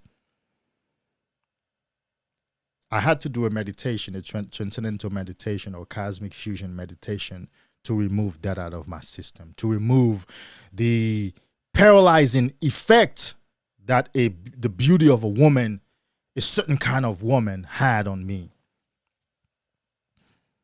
And I'm free. I'm free of it, bro. I'm free of it. And the funny thing is, once you stop putting women on pedestals, they become your friend. They gather around you. They want to serve you. They want to feed you.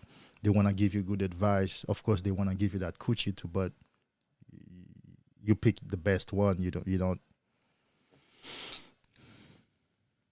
It's interesting when you take women off the pedestal, how drastically your life changes. How all of a sudden women that you would consider out of your league in the past, all of a sudden now not only fits in your league, you probably won't even give her a chance anyhow because she's still messing with Pookies and Ray Rays, and you don't want that energy to come to you when you take women off the pedestal. When you go into a restaurant and the only woman in front of you placing her order is a baddie, and she's from the back, she's fine, and she turns around, she's fine. When your heart does not beat faster, when you don't start sweating, and when you don't feel uncomfortable, that's when she herself will seek your attention. And just go in and do your thing. Place your order. I go back outside and sit in my car and wait and come back in, and I'm just flowing, and trying to holler. Because we have taken women off the pedestal. Now we love women. All I'm saying is, I have let go of that illusion. And nobody worth to be on no pedestal. If there is a greater entity, that's the entity who deserves to be on the pedestal. If there is an entity that created us. And if I must put someone on the pedestal, guess who I'm going to put on the pedestal? You guessed it. Myself. If I must put someone on the pedestal, it's going to be myself. But open the door for people, not women. People, we are all human at the end of the day. Yeah, you're all right. You're all right. When we grow up in this world where we are taught to be feminized, we put a huge emphasis on doing things that please women. I think I've seen videos or I've heard stories about a young man opening the door for a beautiful woman and close the door on an older woman, coming in. Not that he meant it, but he wasn't aware. His concern was just that young woman. But yeah, when we work on our character and we see ourselves more as citizens of the world, then we open the door for people. We open the door for young men, young women, older men, older women. I'm telling you, anybody. I serve the people. I serve the people. Man, I was at the gas station last night, and this man was up front, and he was shivering. It seems like he was really cold. And it was kind of chilly, but I'm from a tropical country, so 65 is kind of cold for me. And I said, people were just going back and forth. And I stopped by saying, "You okay?" He said, "Well, I'm so cold, I'm like, okay. He said, "Do you have a blanket or a jacket?" And I went to my car and I searched. I have some stuff in there. Then didn't find a blanket. Of course, I know I won't have a blanket in my car, but I probably would find. And then I remember, in my mind, listen carefully. I went, I have my main jacket. Actually, that was my best jacket. It's a leather jacket that I bought some years ago. Listen carefully, man. It gets the job done. And I said, this is the time, bro. This is the challenge. This is your day. Yes. Went to the car, get the jacket, and gave it to him. I said, this is going to do the job. This is going to do the job. You can have it. You can have it. You can have it. Yeah, you can have it. Because I came here to give you the jacket because, I came here for a coffee, but as soon as I pulled up, my attention went on you, and it felt like I was compelled to ask you how you're doing. So I came here to give you the jacket, so I just served that purpose. And now I'm going to buy another good jacket because that was my main cold weather jacket. That thing was good. It doesn't matter what kind of work. It's one of those kind of jackets you can wear it everywhere, church, office. But what am I saying? We serve the people.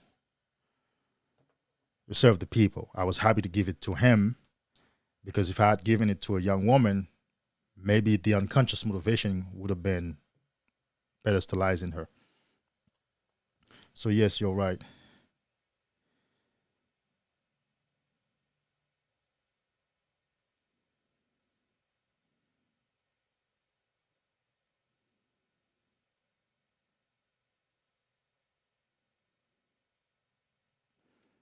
Yeah, I got you. I mean, if you misspell something, that's fine. We shouldn't get special treatment for something we can't control gender wise. That is. Yeah. Gosh. So, yeah. That tells you how fucked up we are.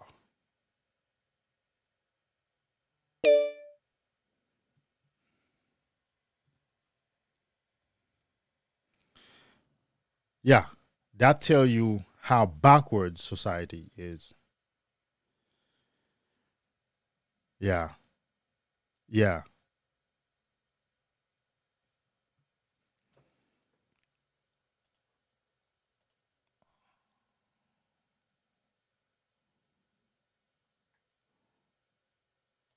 Hey guys, only 9 commitments, only 9 pledges. So any more pledges, guys? Yeah.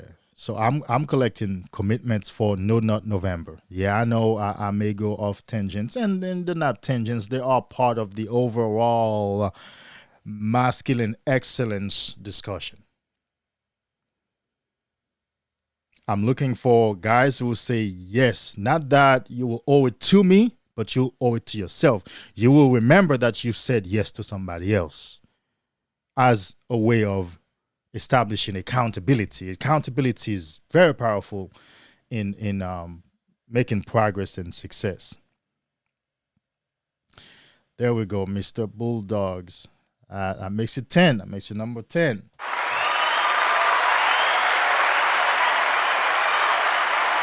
10. I just write 10 down, so I'm not writing nobody's name or anything down. Just number 10. But yeah. Semen retention. Whoa, let me back up. Sexual discipline makes the difference in a man's life. Sexual discipline. Yep. Sexual discipline makes the difference in a man's life. Let me.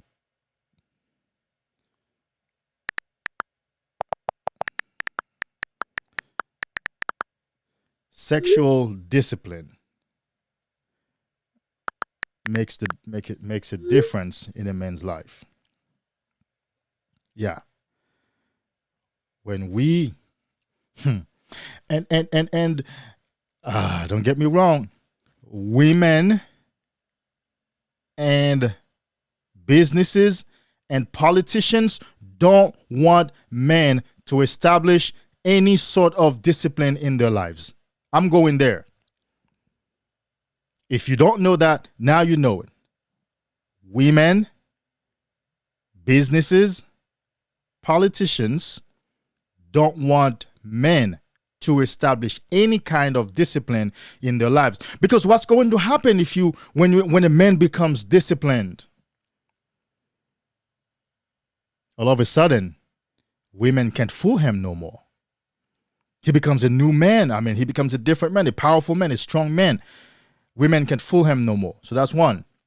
Businesses, where a man who has established self-discipline and most importantly sexual discipline, even his spending is corrected now. You know how many men are spending money on OnlyFans and those apps and those gosh.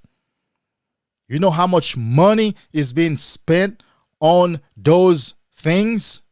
How about when a man spend on an object that he is anticipating to give him a good feeling? Well, if you have sexual discipline, you know your good feeling is not going to come from outside. It comes from your inner self. It comes from your meditation. It comes from the self-love and the connection that you have with the universe. You know, yeah, you may purchase something, and of course, you will screen what you purchase. You will scrutinize your purchases. You will be like, well, do I really need it? You will stop making want purchases, and now you do more of need-based purchases. That's not good for business. What about politicians? Oh, do you really think that the police, oh gosh, we're gonna go there. Yes. Do you really think that the police want men to behave? Oh, you'll be a fool to think that. You would be a fool as a man to believe that the police want men to behave or want men to become self-disciplined. Whoa, who's gonna pay for the police? Who's gonna fill that hole in their budget? What about the prisons? Who's gonna pay for the prisons? Whoa. What's gonna happen to those businesses, bro? What's gonna happen to what politicians are going to use to run their campaigns for office? If the majority of men, or at least 50% of men, would establish sexual discipline in their lives, how judges would live, how lawyers would live. You kidding me, bro? Man, please. I hope you know this stuff, man. I hope you know that society bank on men's foolishness. I hope you know that the government, businesses, and women bank on men's weaknesses and foolishness. I hope you know that the police department are looking forward to catch you DUI. I hope you know that. They're waiting for you to yell at that woman and for her to call 911 saying that you hit her, and for them to book you so they can get that money. Oh, please, guys. I mean, please, bro.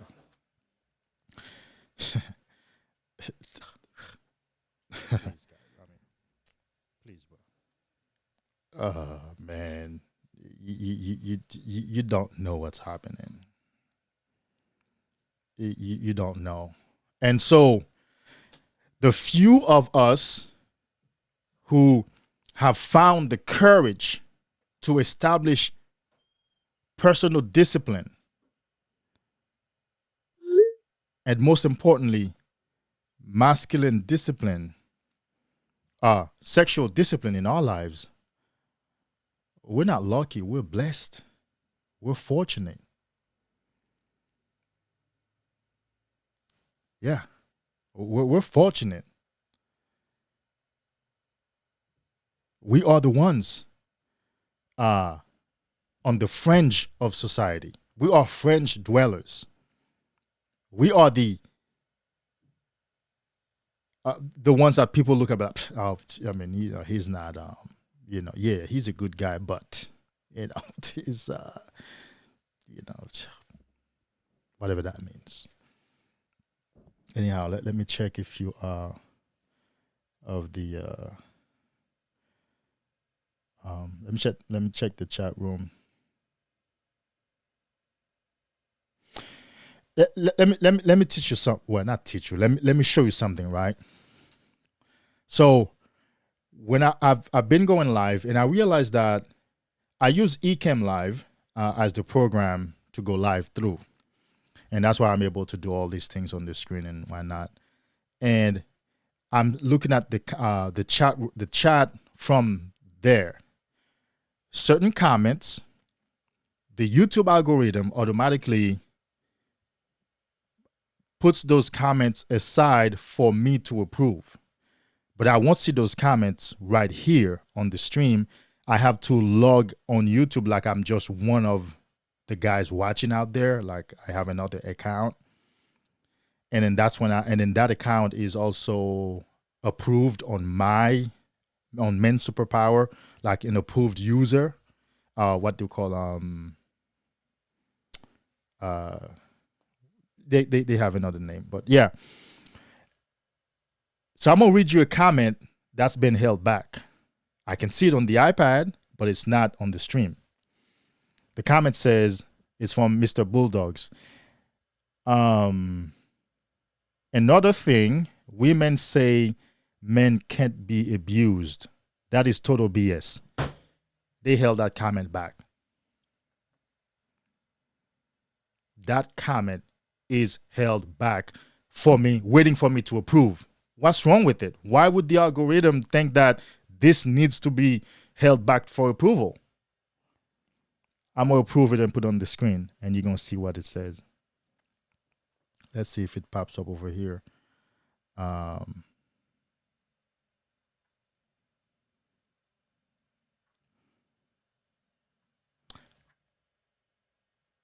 Anyway, I hope that it does pop up over here. Well, there we go. Yeah, it's here. No. There it is. Read it for yourself. Another thing, women say that men can't be abused. That is total BS. But that is you. It is total BS. Men can be abused. Bro, listen carefully. And we're not talking about weak men. We're also talking about strong men that for whatever illusion that they're in, whatever state of mind that they're in, whatever moment in their lives that they're in, may be abused by a woman. Now, not all abuse from a woman can be physical. Now, some women will hit. I've been hit by women before. Yeah, I mean, charged towards me type of woman. But as in my last experience, the abuse was emotional. It was a psychological war. Just because, well, I guess, I was still in that love state of mind. I love you, baby. I want to be with you, and she's waging a psychological war against me. We're having a conversation. For example, right? You might call this disrespect or abuse. So let's say we're having a conversation and we're talking about her sister. She started the conversation about her sister. And I said, well, how old is your sister again? She's 40 something now. And she said, what do you want to know? Why do you want to know? This is just a normal conversation. I didn't come and start the conversation and ask you. You're talking about your sister's behavior and life and her divorce and now. And I just asked, how old is she again? So now all of a sudden, of course, this thing about women not giving their ages because she's over 40. And, over 40 means you have hit the wall, meaning that, whoa, the wrinkles are showing on your face and you're divorced. Oh, my God. So, and the girlfriend told me, what do you want to know? What do you want to know her age for? What? F you. I thought we were having a good conversation. You might call it disrespect or abuse. But then again, next time you come and start a conversation, I'm going to be right there with you. After a while, it becomes like an emotional abuse. And it's not like the man has to be weak to be abused. No, he ain't got to be weak to be abused.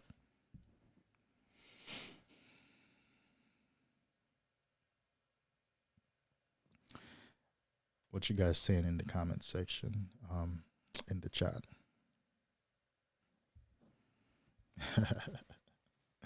Somebody said something way earlier. Jefferson, let's put that on the screen. You're on it, bro. But you're hitting the nail on the head. Took me a while to catch that, but I'm very aware of it now. I don't really remember perhaps what you're referring to, but I've said a lot of good things. So whichever one that's referring to.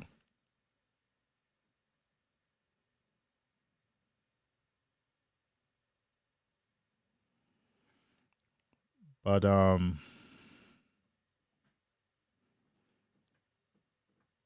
is it funny, if I was in a similar situation with my ex, I was so in love with her, I never noticed how abusive the relationship was. It's not even a weak man thing. For example, if you only love a woman, that's it for you. And what I'm saying by that is not that you want to hate it, because the opposite of love is not hate, it's indifference. Okay, and indifference hurts more than hate. Man, don't wish somebody hates you. If somebody indifferent being is indifferent to you, indifference, man, you know how many men are suffering. Or for example, let's talk about the rational male. Thanks to Rollo Tomasi, AFCs, average frustrated chumps. Those guys are not necessarily weak men. So you're in a relationship with a woman, right? So let's say in the marketplace, I'm a strong man. In my personal life, the people who know me personally, my family, my friends, colleagues, the whole world knows David to be a strong man.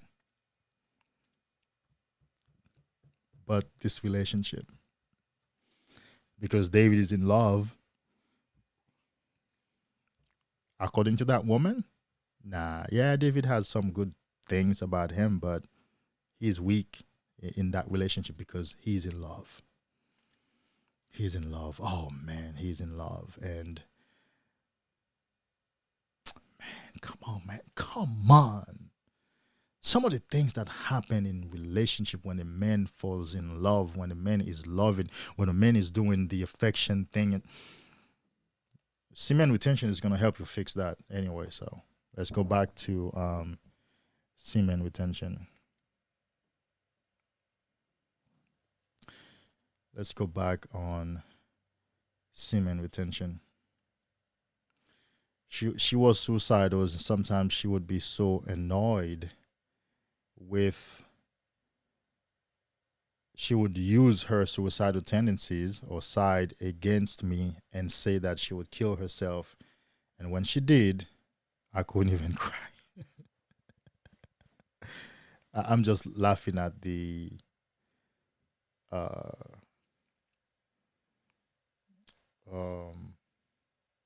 absurdity of it. Yeah, the absurdity of it. We live and learn. As much as I wanted to cry, I just couldn't. The absurdity of it.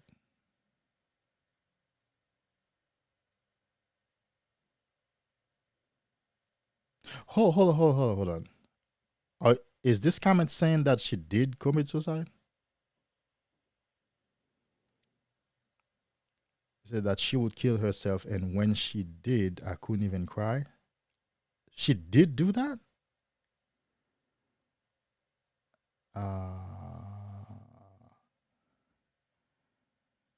Okay. Yeah. Well, you're here on semen retention. You're here on semen retention, and it's good to have you. Chef DTV. It's good to have you. Been going 2 months strong.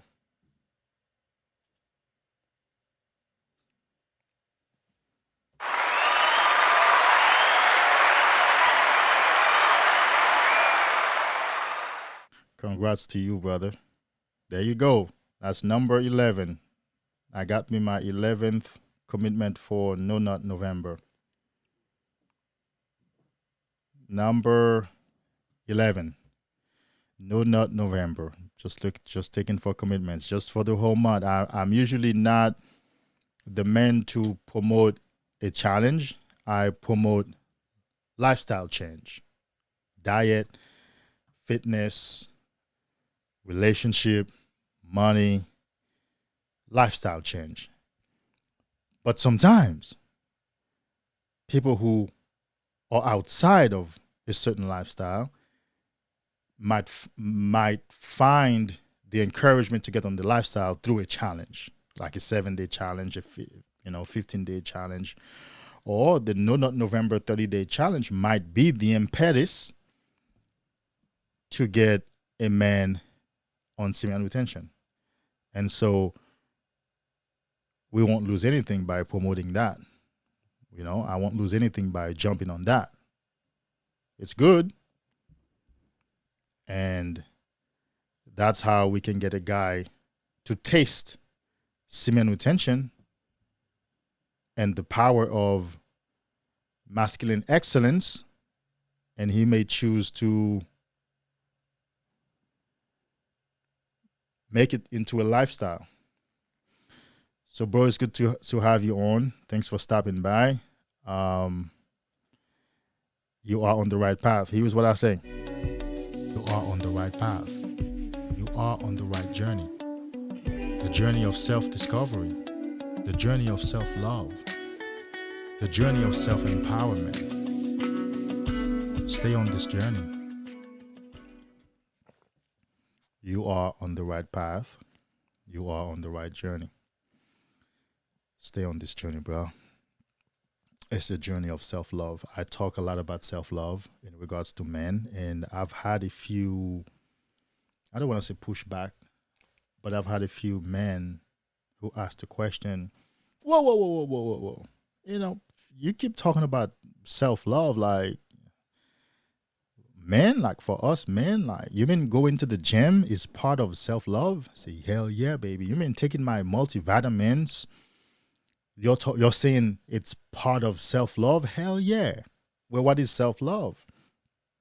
A crazy, deep appreciation for the first person that you call you. And you would do something for that entity first before anybody else. And you would do the best thing for that first person entity, and that is you. And so how does semen retention factor into self-love? Well, damn it, I love to feel good. I love to feel powerful. I love to feel strong. I love to feel magnetic. I love when my aura is amplified. I love when people gravitate towards me. I love how effortlessly I manifest things in my life. I love these individuals serving me. I love how well I move around. I love how swiftly I move around. I love how deeper my voice keeps getting, my presence is so powerful. I love the way I feel. And so I'm going to do my best to continue feeling like that. Well, that's self-love. The same thing for the gym. I go to the gym 3 times a week. I have a personal trainer, Dennis Wilson. He was the second person on. Thank you for your faithful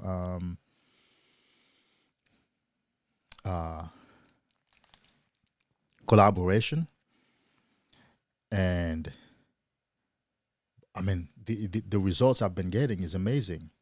And so if I love myself, if I love the results, then I want to keep doing more of that. That's self-love. So we are on the right journey. Men in the manosphere, whether you're practicing no-fap, semen retention, some sort of sexual discipline, you're building your self-confidence, whatever you're doing, if you're involved in this kind of work altogether, at any part of it, you're on the right journey. You are on the right path. You are on the right journey. The journey of self-discovery.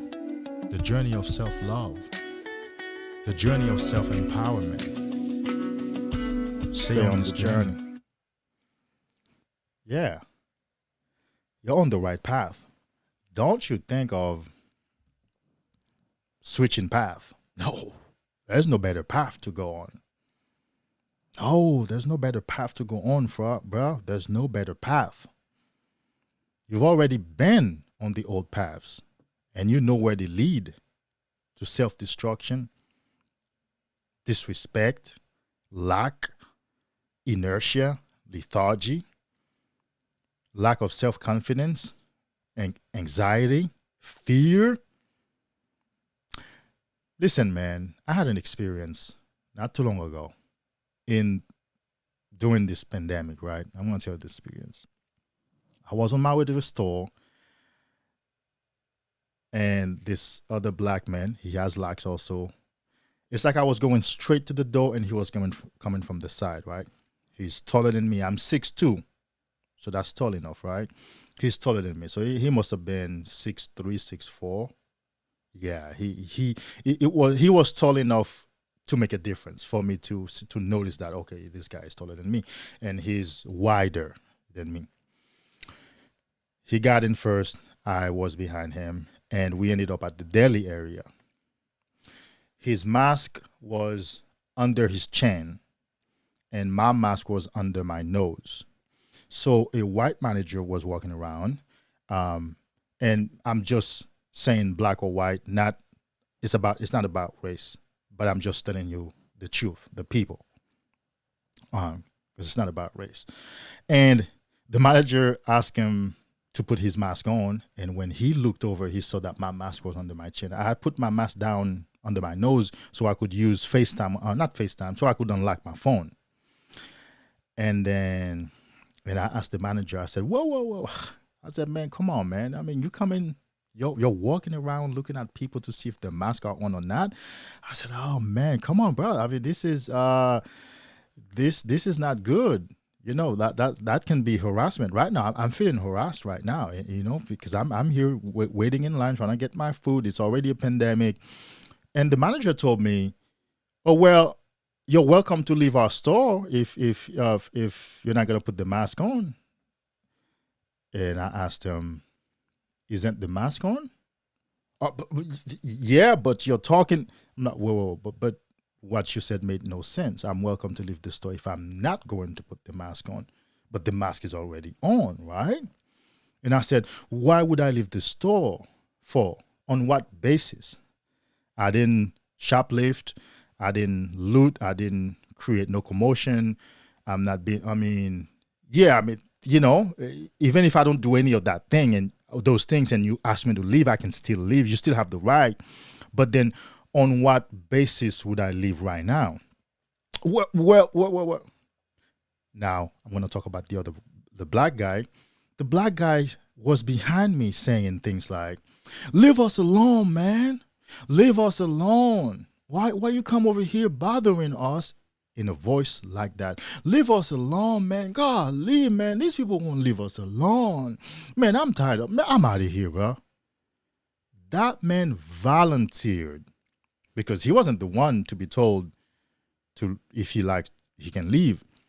That man volunteered to walk out of that store without getting his food, although that particular conversation was not with him.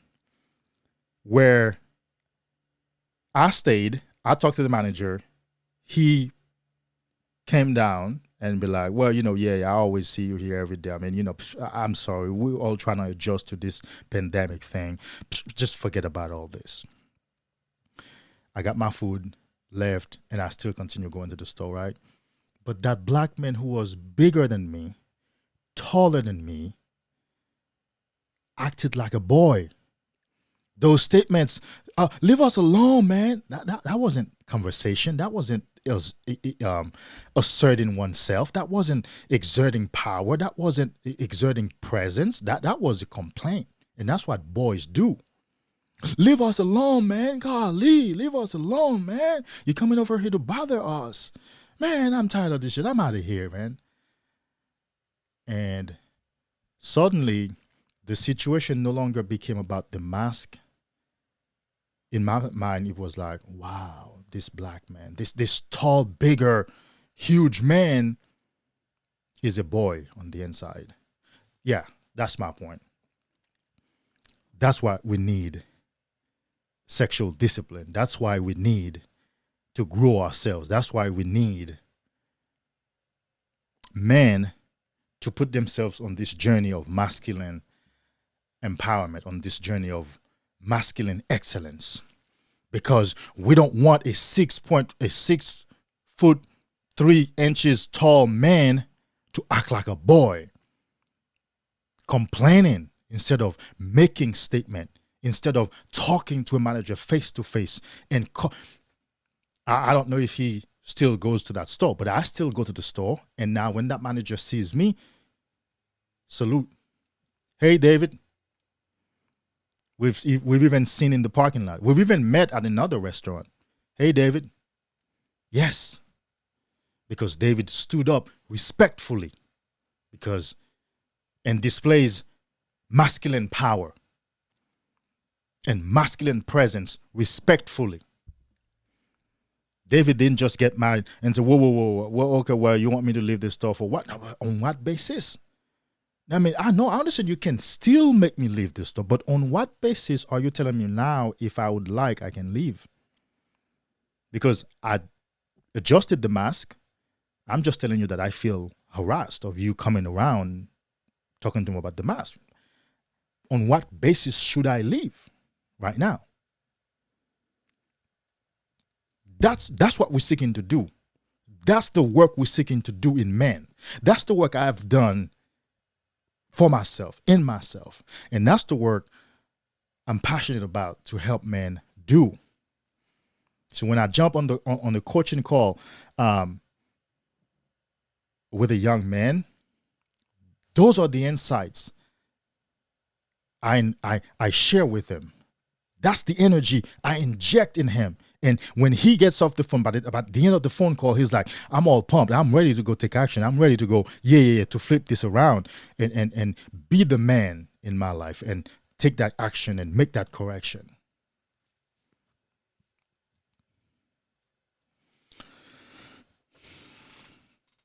Yeah, that's what we want. We want those huge men-looking entities to act like men and not boys when they open their mouth.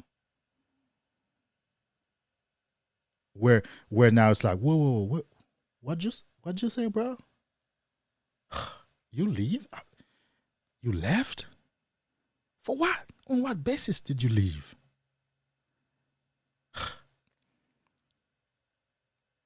You better believe he's like that in every other area of his life. You better believe his woman is having a field day with him, if he has one even.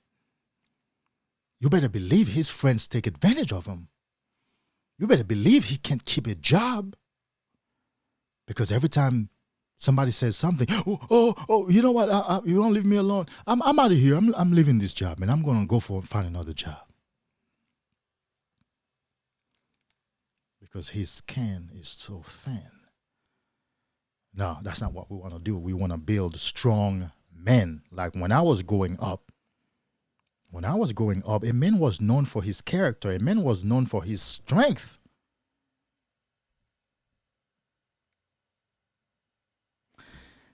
Let's get back to this No Nut November. But you can't talk about semen retention without talking about masculinity. You can't talk about semen retention without talking about what I call masculine excellence, where we do things in excellence as opposed to mediocrity. We put in the effort so that when it comes out beautifully. And we feel good about it, first of all, and someone can compliment us on it.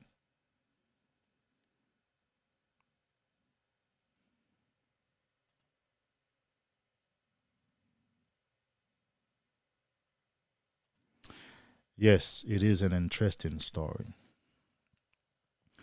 It is an interesting story because I will never forget it. That man was bigger than me. I'm 6'2". Sometimes I look at myself in the mirror. I'm like, God damn it! I mean, I'm kind of huge. I mean, compared to 6'5", 6, but most people are not 6'2", and this guy was bigger than me. I'm like, you have a giant presence, but the character and the voice and the decision making of a boy.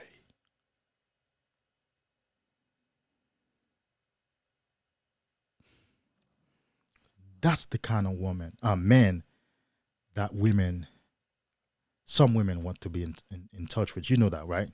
You know that's the kind of man that some women want to deal with, right? Because he's always oblivious to what's happening. His intuition, he's sleeping, he can't even express himself. He can't even say something. Look, listen, I had a relationship. Oh, there we go. I'm telling a lot of stories tonight. And after a couple of years, I told the woman, oh, I see what the problem is. Every man you've been with have never had the courage, or maybe we're not interested in you enough to tell you the truth about yourself. I'm the first man who have told you truth about yourself, who have told you you don't know how to make decisions. You are an emotional wreck. That independent, strong woman you're talking about, you need to lay that aside, because there ain't no independence here. There ain't no strength in here. It's a whole bundle of weaknesses. And prove me wrong. You have the next 10 seconds, and I make silence, and I go silent. Can't say nothing. I'll be like, no. In these areas of our relationship, you don't make decision because you can't make decision. I'm making the decisions in these areas of our relationship. Say something. Whoa. Where is that strong woman independent? Where is it, baby? Well, let's talk about these areas. We've been together for 3 years. Here is how you operate. Ba ba ba ba ba ba ba ba ba. Where's that strength? Where's that strong woman? So that's what happens. A lot of these guys, although they may kind of pick up something or understand something, they can't articulate it. And she goes from one man to the next with the same behaviors, although she may be aware that those behaviors are bad. Oh, she knows they're bad. But nobody ain't said anything because they want that pretty face. They want that vagina. They want that ass. She's too beautiful for that. Her pussy is too sweet for that, for them to risk telling her about herself. Those are the men. So when you meet a woman with a bad behavior, with disrespectful ways, the fella or fellas before us are partly responsible. Let's go back to talking about No Nut November and semen retention. All right, man. Peace out. It's good to have you, man. It's getting pretty late for me. Yeah, I know we're all different parts of America or the world. You could be somewhere else, Good luck to you, to my brother. It was good to have you. Thanks for sharing your stories. Thanks for commenting and interacting with the rest of us. Peace out. Until next time, my brother. Hey, before you go, you are on the right path. You are on the right journey. The journey of self-discovery. The journey of self-love. The journey of self-empowerment. Stay on this journey. Oh, let me put this on the screen. This is a beautiful comment. Yeah. A man who is driven by animalistic desires will be ruled by those needs. Of course, he's an animal. Yes, the animals are ruled by their instincts.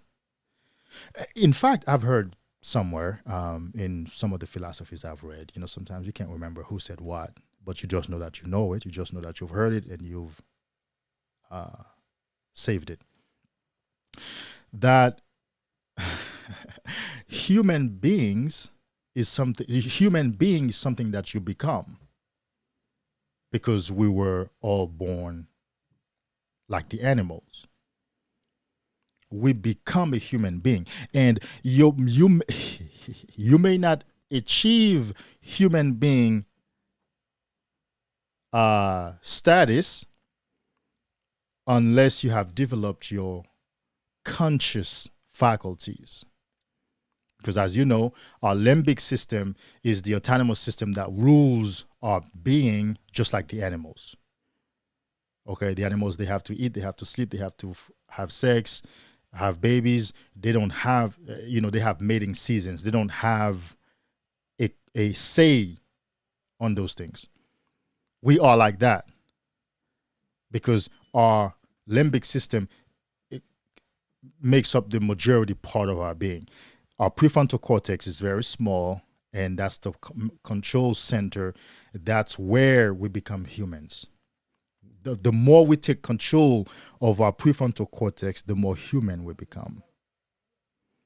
The more we take control of our reasoning faculties, the more human we become. But yeah, a man who is driven by his animalistic desires will be ruled by those needs. Man, talk about a man who's at the very first echelon of consciousness that we call the survival consciousness. If we were to talk about Maslow's hierarchy of needs, we could talk the very first echelon of survival, or if we were to talk about use the chakra system to talk about the very first chakra, the root chakra, that's the survival system. You have you ever dealt with a person who's concerned only with survival? Oh, you're in trouble. Those are the people who manipulate, lie, cheat, fight, because they're only concerned is survival. If they tell you the truth, they're afraid that you might cut them off. And they're concerned with survival, so they're not going to tell you the truth. If they don't manipulate you, they're concerned that you won't do what they want. You won't get them what they want. If you don't get them what they want, since they're concerned with survival, they cannot afford that. And so they will manipulate. So those things in society come from individuals who operate mostly on the first echelon or the first level of existence, that is survival. And those are the people who have a lot of sex, who are entertained a lot, they lie a lot, they manipulate a lot, they have no commitment, they will flake out in a heartbeat. Those are the people, because they are ruled by their survival instincts. Have you ever dealt with a person, something just happened 10 minutes ago? You say, remember that? They're like, I don't remember that. Because that thing they're saying they don't remember will make them look bad in front of you if they agree that they remember. But they still look bad in front of you. They're just not acknowledging that. Duh. You still look bad in front of me. You're just not acknowledging that you remember. How could you not remember something that just happened 10 minutes ago? And you're dealing with that person, you're like, it's their consciousness.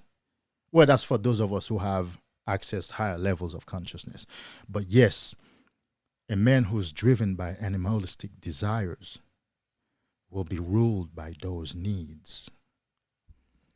That's where the need for validation comes also. Because, hey, I want to feel alive. I want to feel, I want to stay in this game.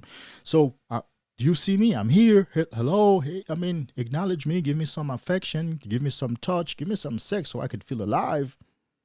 But when you have attained higher levels of consciousness, you don't need anybody to acknowledge your existence for you to know that you exist.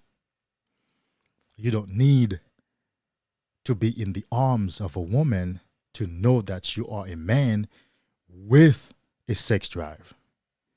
You just know it's a fact and you live in it.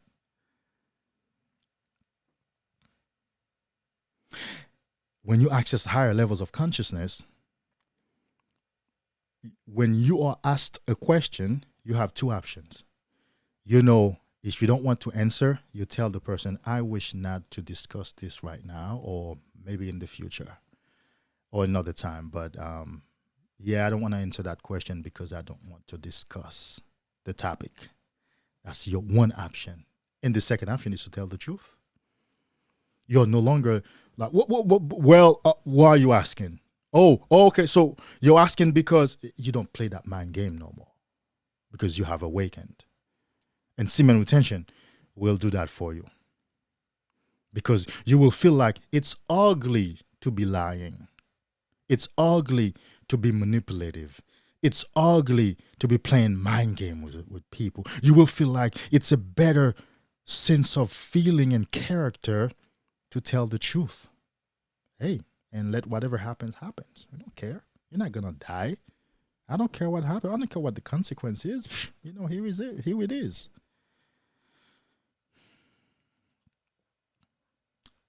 Let's go back to semen retention. But yeah, we can't talk about semen retention without talking about these things. But yeah, I'm looking for pledges, commitments for No Nut November. I have 11 pledges so far.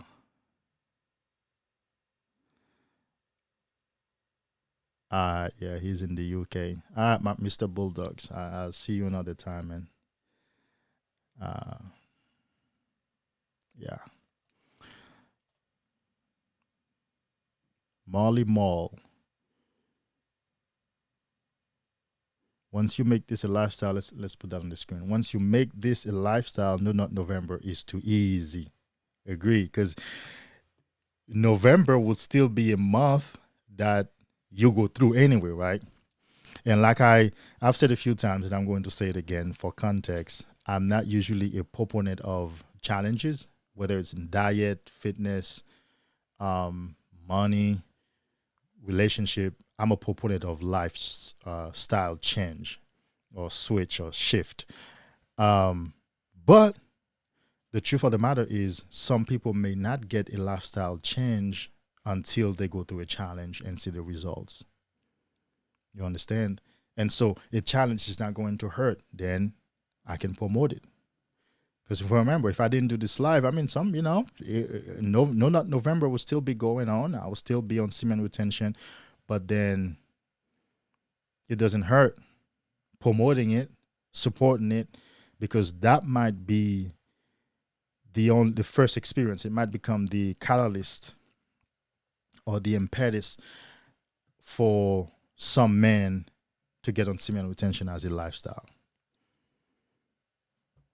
Yes, but yeah, you're right. It's too easy. I mean, that month was going to expire anyway. It was going to go by anyway.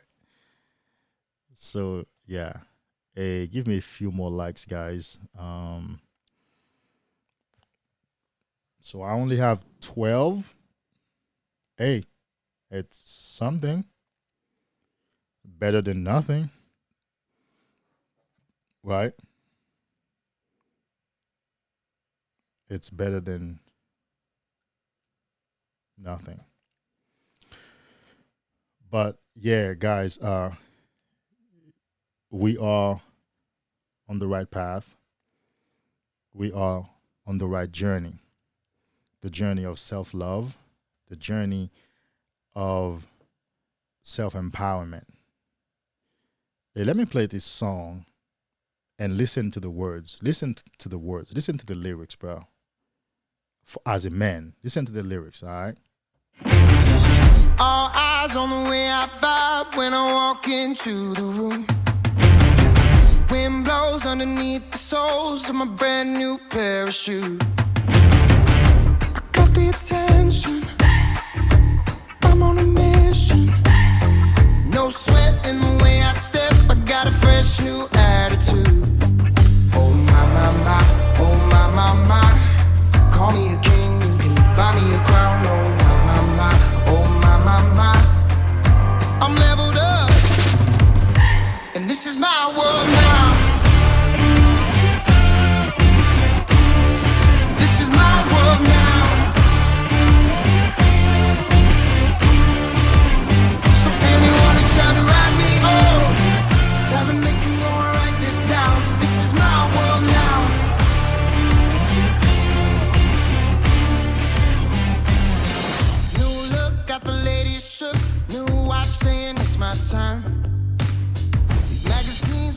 feature me, cause they know I'm on the rise.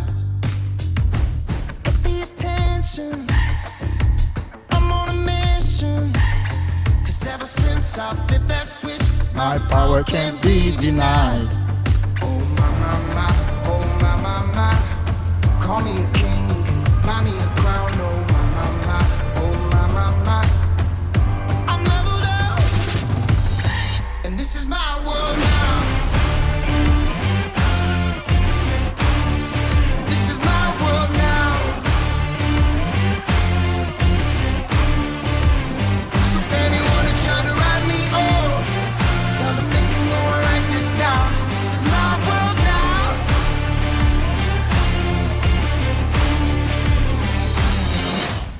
Pay attention, I'm on a mission. man with the vision. Oh yeah. Got a passion, making it happen.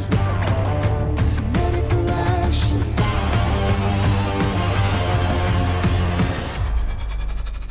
And this is my world. Ever since I flipped that switch, my power can't be denied. That switch for me is semen retention, and it is for you too. You know, some of you who've had more than 3 days, just 3 days of semen retention knows that, you know that ever since you flipped that switch, your power can't be denied. To yourself, first of all, and to your world, to the people around you. They can't deny you. Listen carefully, bro. I have people who look at me and put their heads down. We've never had any beef. We've never had any problem. You just look at you and put their heads down. Oh, they suddenly grab their phone and start looking, checking. They not check. They don't need to be on the phone. It's something about you. It's something about your presence. All of a sudden that they cannot, look. That light is too bright. They have to distract themselves. Okay. On semen retention, men want to be like you. Women want to fuck you. Now, I mean, if it's not going to be every woman, but they want the energy, your power can't be denied. Your power can't be denied. On semen retention, your power cannot be denied. You yourself cannot deny your power.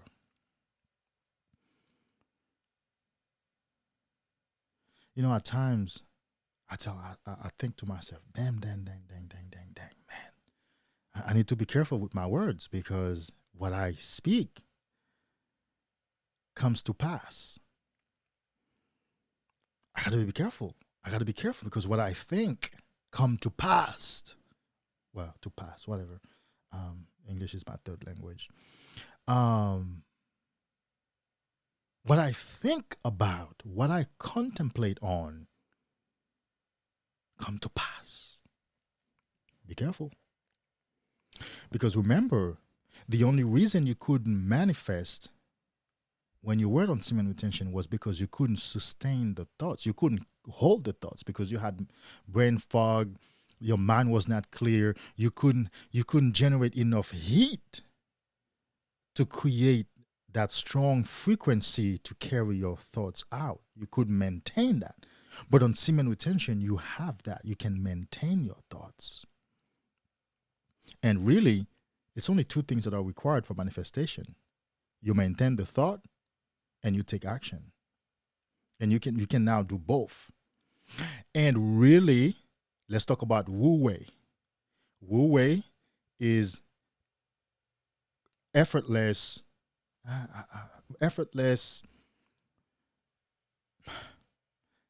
action. It's a contradiction, right? Wu Wei is a Taoist principle in Taoism. It's effortless action. Some people have translated it no action, action. Non-action, action. It's a contradiction.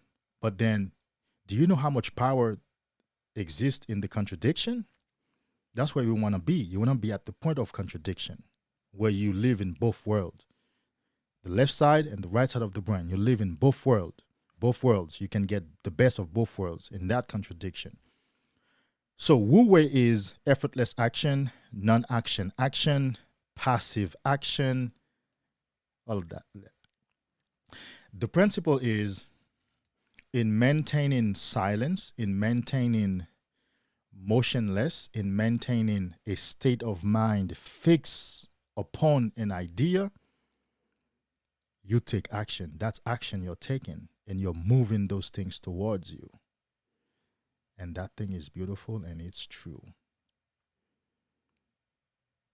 Those things come to you. Those people come to you. So be careful what you wish for while on semen retention, because you have the frequency, you have the power behind you. You have the presence.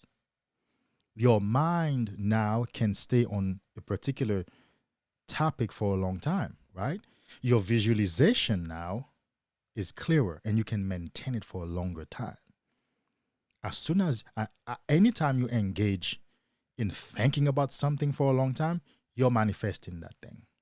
Anytime you engage in visualizing certain thing, you're manifesting that. So be careful. So your power can no longer be denied. And by denied, we're not talking about somebody was in your face saying, you are weak, you ain't got no power. No. I'm saying now really the words are really saying what's not being said. What's not being said, your power now has to be acknowledged. That's what really, that's really how we need to translate that. Your power now must be acknowledged. It's not like somebody was forcefully trying to deny your power, but that now that somebody has to acknowledge your power, and it starts with you.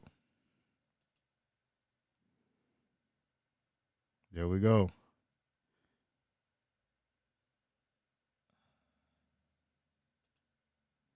Yes, sir. And that's number 13. Not bad, not bad. I mean, at least I didn't sit here and go about my business and continue entertaining that young broad, that 10, I mean, she's 10 years younger. But I was like, no, I'm going live. So we'll talk another time. We'll talk later. I don't know. We'll talk tomorrow. I got to do this for my brothers. So we'll talk another time. We'll talk another time. I mean, you'll be around. This is my work. This is my purpose. So we'll talk. All is good. All is well. This is an opportunity, one of a lifetime. So number 13, Joe W.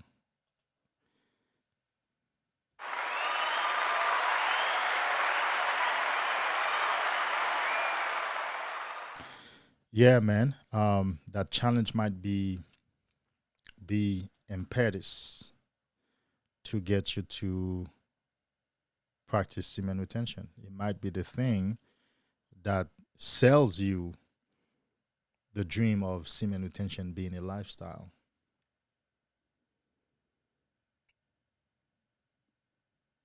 Yeah.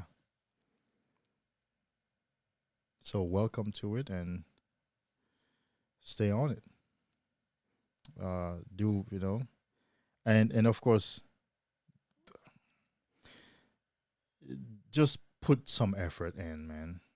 Just that's it. Just put some effort in. Remember, no matter what happens, it'll be a success story because you got on it. It would have been a failure story if you never decided, if you never said anything. But if you said yes and you actually try, you actually start, it's already a success story. Yeah. Because you did initiate something. It's a success story because you did initiate it. You did start. And that's what we honor. We honor starting. We honor doing. We honor initiating. That's what we honor. Guts, courage, willpower. That's what we honor. I always use this scenario, with men when I'm teaching self confidence or when I'm teaching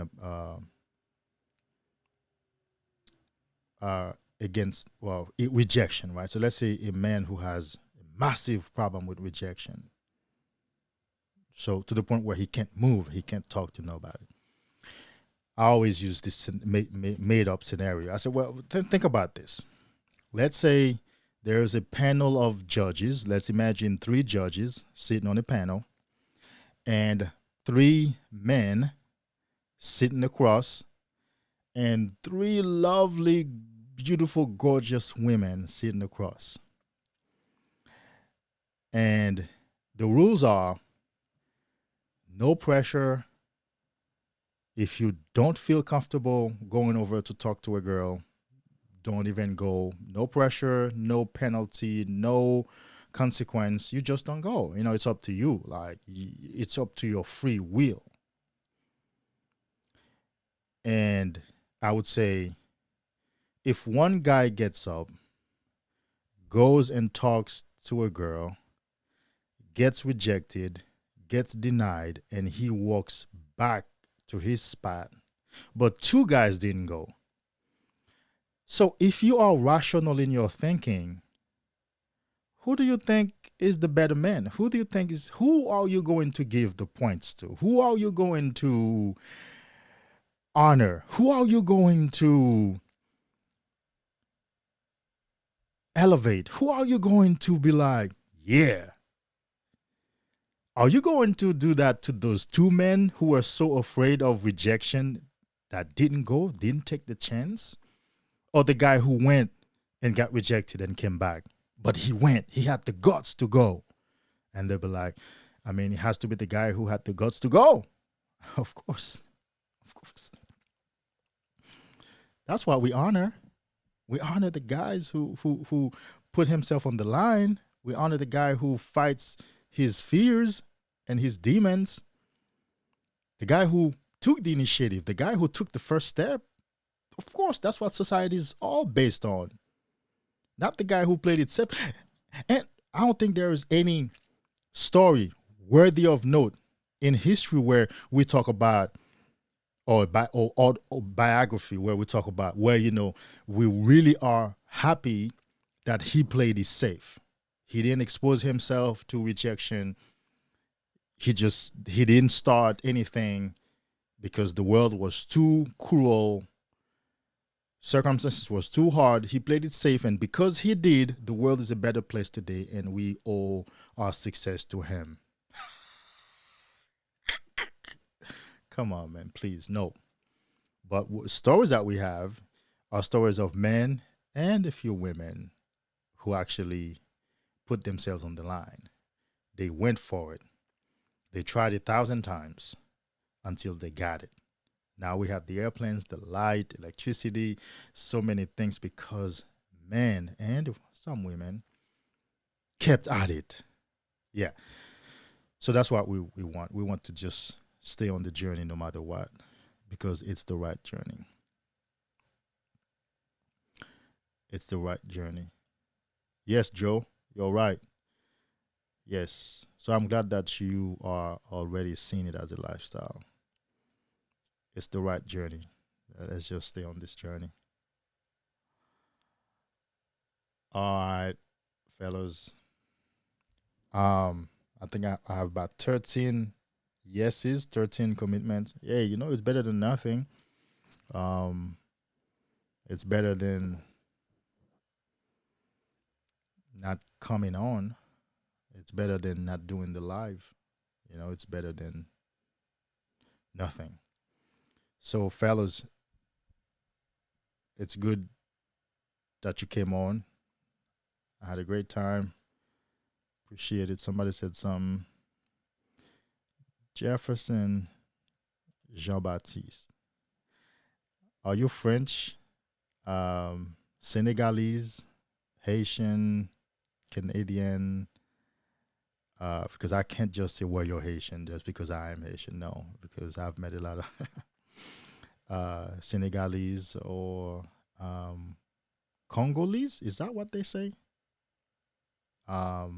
French, Canadian who speak, who would have this last name. So I'm 67 days in on my semen retention journey, but I'll also join your pledge. Yes, that makes it 14, my brother, mon frère. Yes, that makes it 14. Yeah. Thanks for being on. Oh, the applause.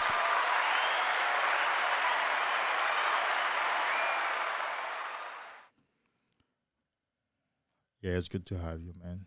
We're just making things happen. We're just moving. We're just putting things out there in the universe instead of spending this Sunday lazy and get some of the things done that probably wouldn't be as fulfilling. And I just came on. Have some other things in the making that will get me busier, but this is important to me, bro. This is, you know how people talk about babies, like a project being their babies. I think this is my first baby.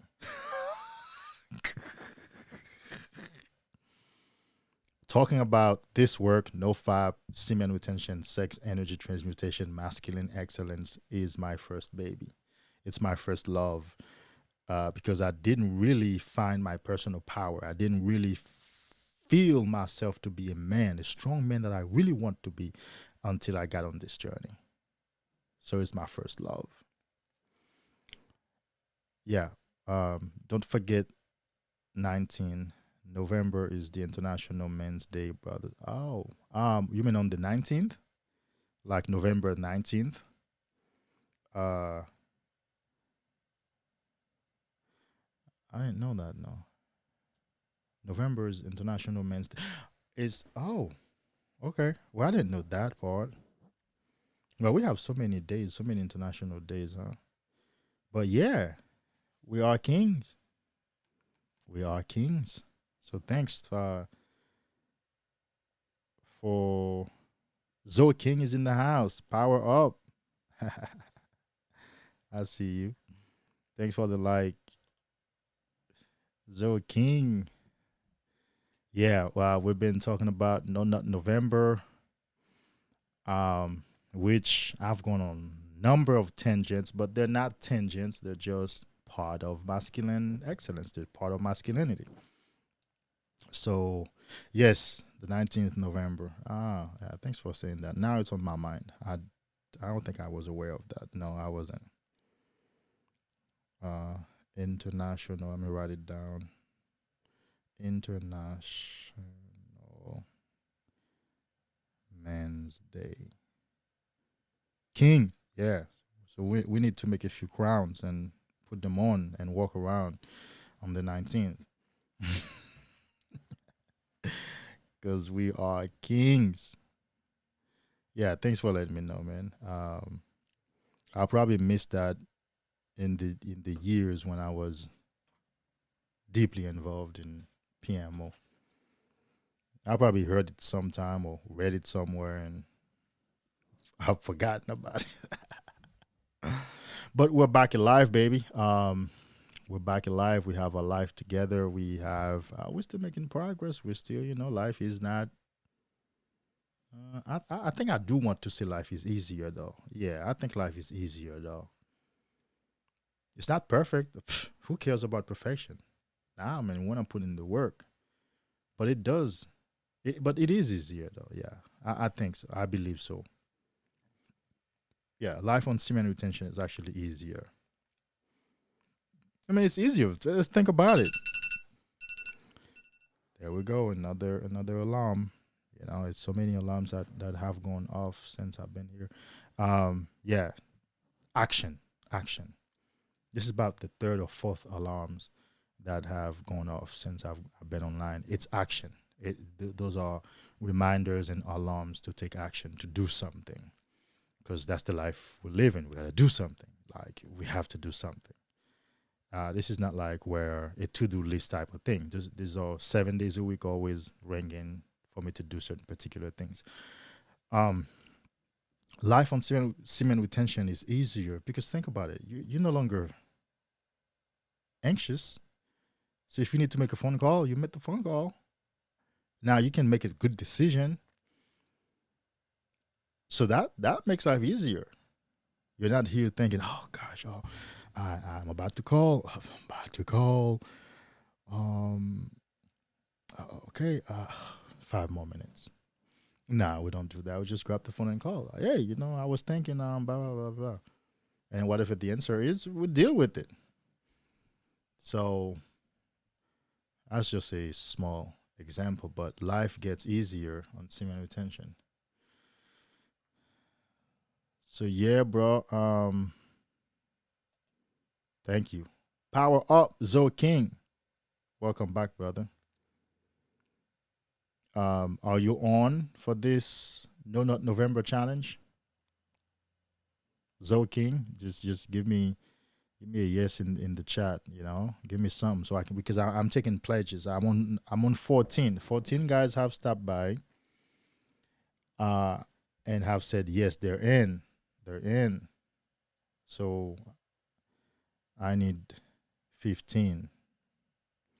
I think you are number 15, but I don't want to just put you down like that. You might just decide that today is Halloween and you need to bust a nut tonight for Halloween. I don't know.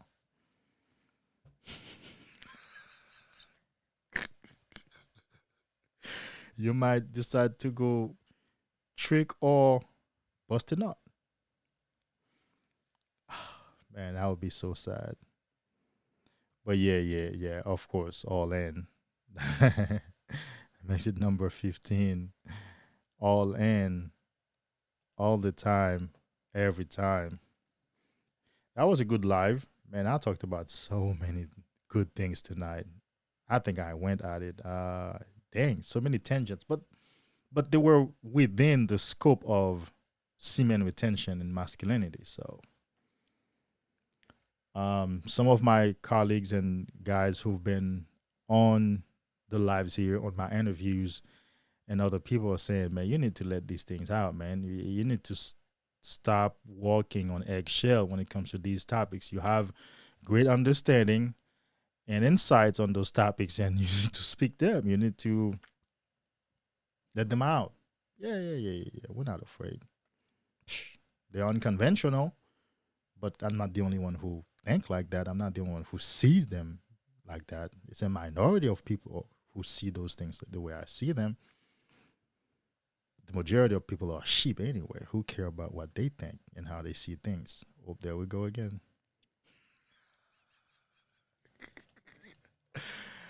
Who care about what the majority of people think, man?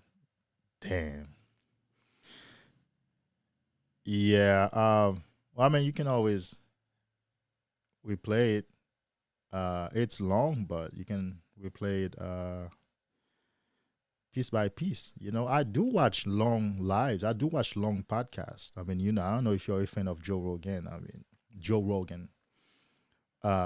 You can't watch a 3-hour show in one sitting. We just keep playing it. Like, I watch 25 minutes, 30 minutes, and then I'll be like, oh, or another day I'll be like, oh yeah, I need to get another 30 minutes in that particular thing, podcast or show. I just do it that way. You ain't got. Or I would go on and slide the bar kind of like to a quarter way of it in it, and then start there and see what's being said, because usually that's where it's really good. So that might be a good technique for you to try. But yeah, I went on a few tangents, but they're all within masculine excellence. They're all within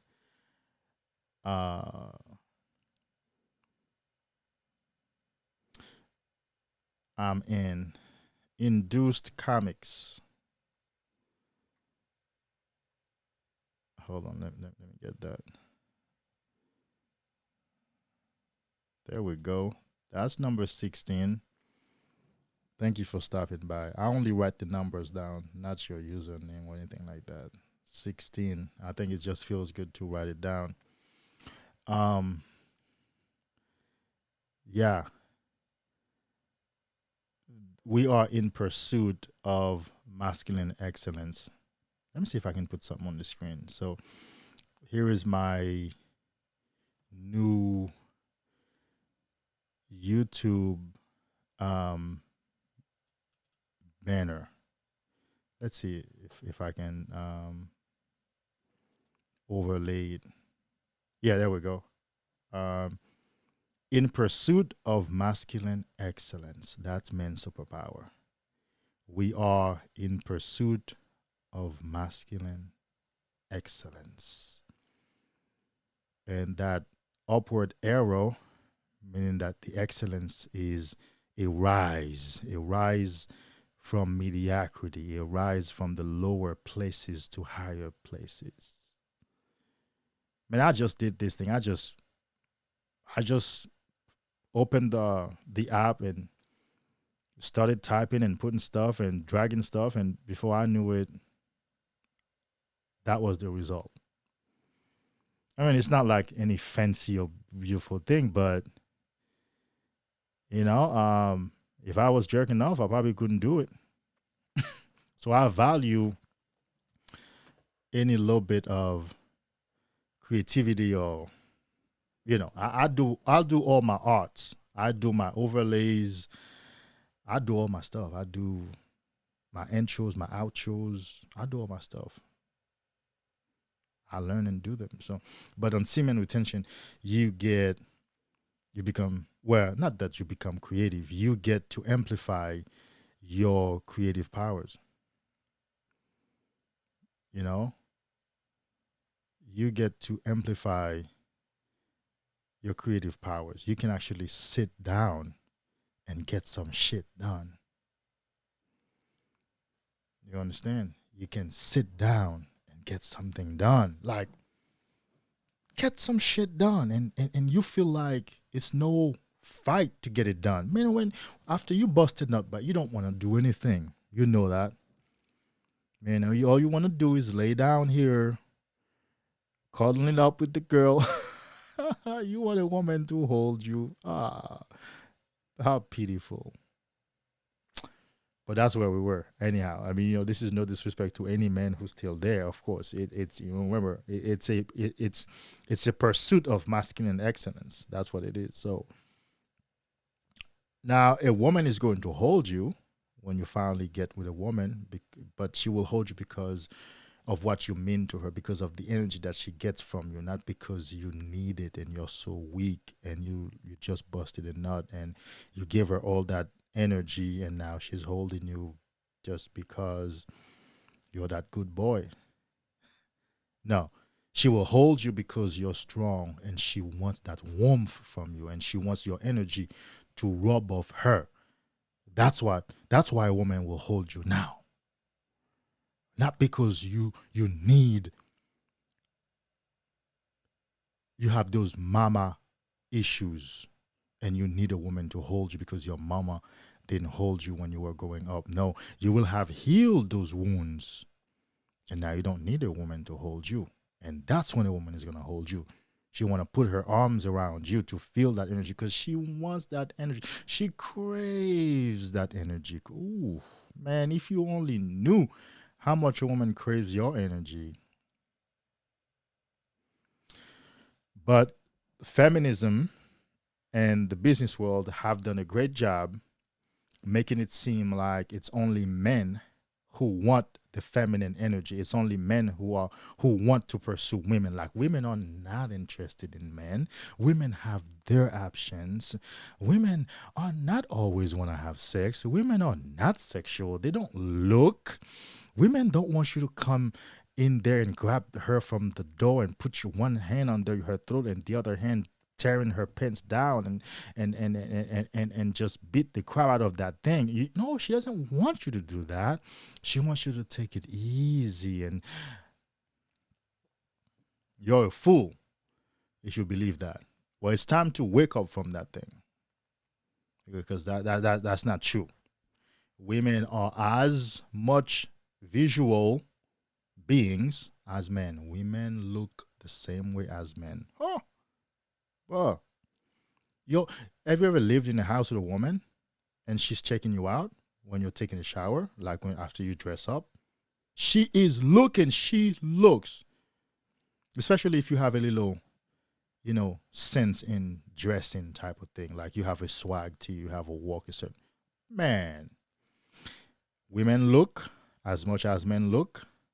Women are interested in looks as much as men are interested in looks. Women want sex as much as men want sex.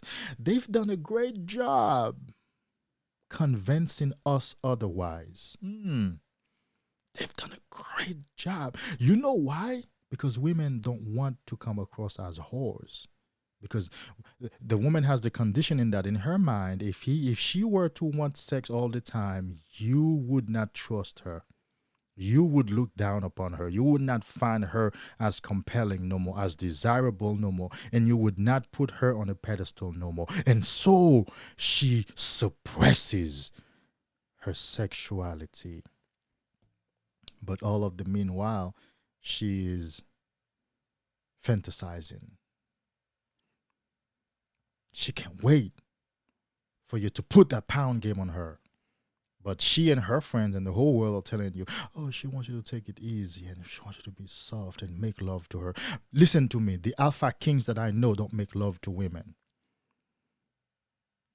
They don't make love. They come through and beat it up. Just like Young Jesus says in his song. He can make love to you. But when I come through, nah, it's not no love thing. We're not gonna make love here when I come through, because those guys have awakened to the true nature of women. They know the truth. Those guys are alphas. They're no simps. They don't come through to make love, to talk.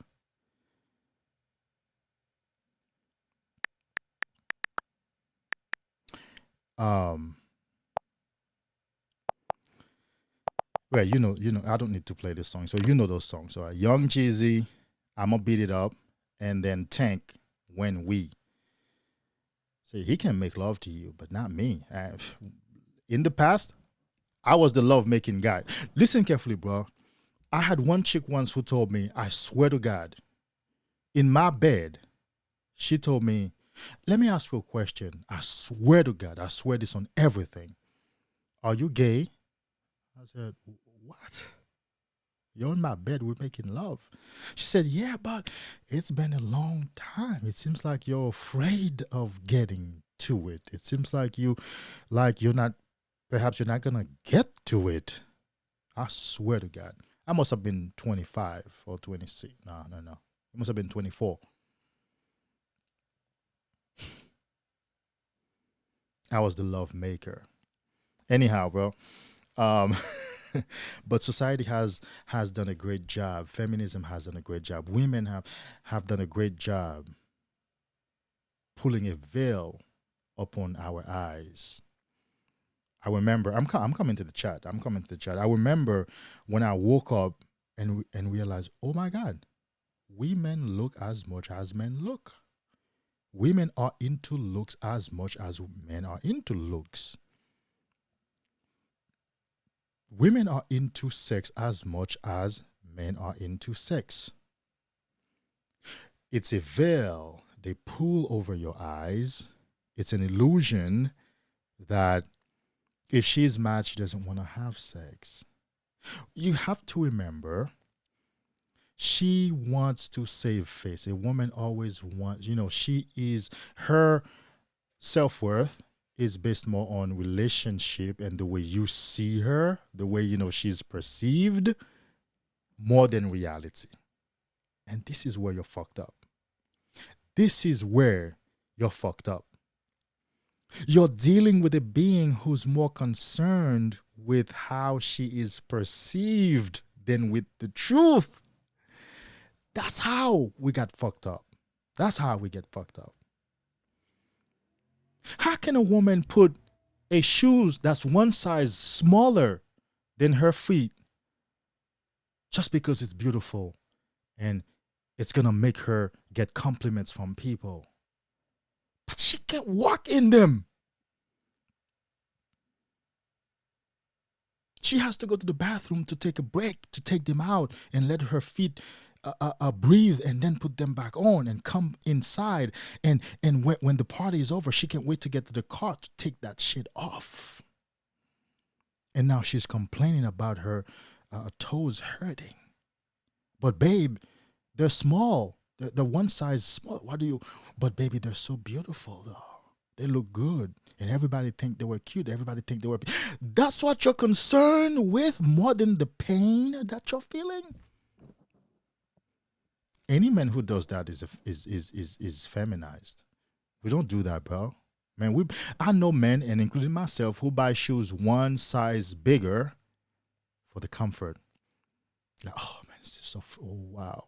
Yeah, I wear 11, but the 12 feels so comfortable. Oh my God. I get the 12s. Yeah. I get the 12. Because they feel so comfortable. So if you're dealing with an entity who is more concerned of how she is perceived than the truth, that's how we get fucked up. That's how we get fucked up. And so, although she wants you to tear that ass up, although she wants you to not get past the door, but she is caring that you might think she's a whore. And so she sits way on the other side of the couch, all the lights on.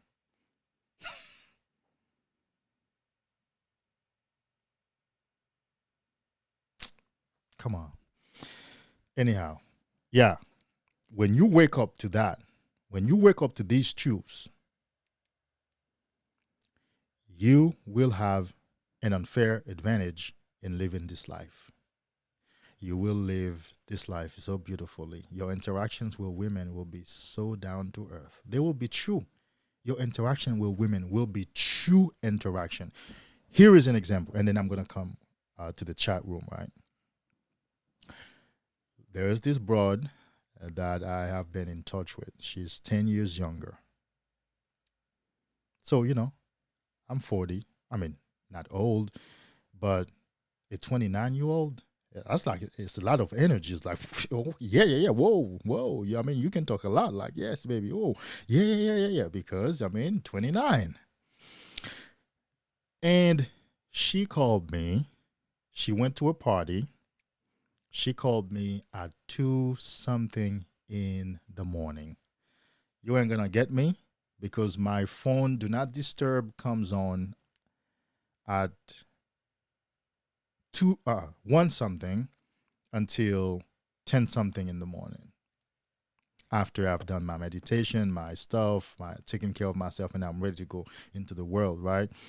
But in the past, when I was talking to a woman, or I would put her on bypass, on bypass. That means if she texts, the text would come through, although nobody else can reach me, but she'll be able to get me, right? Dang, we don't do that no more.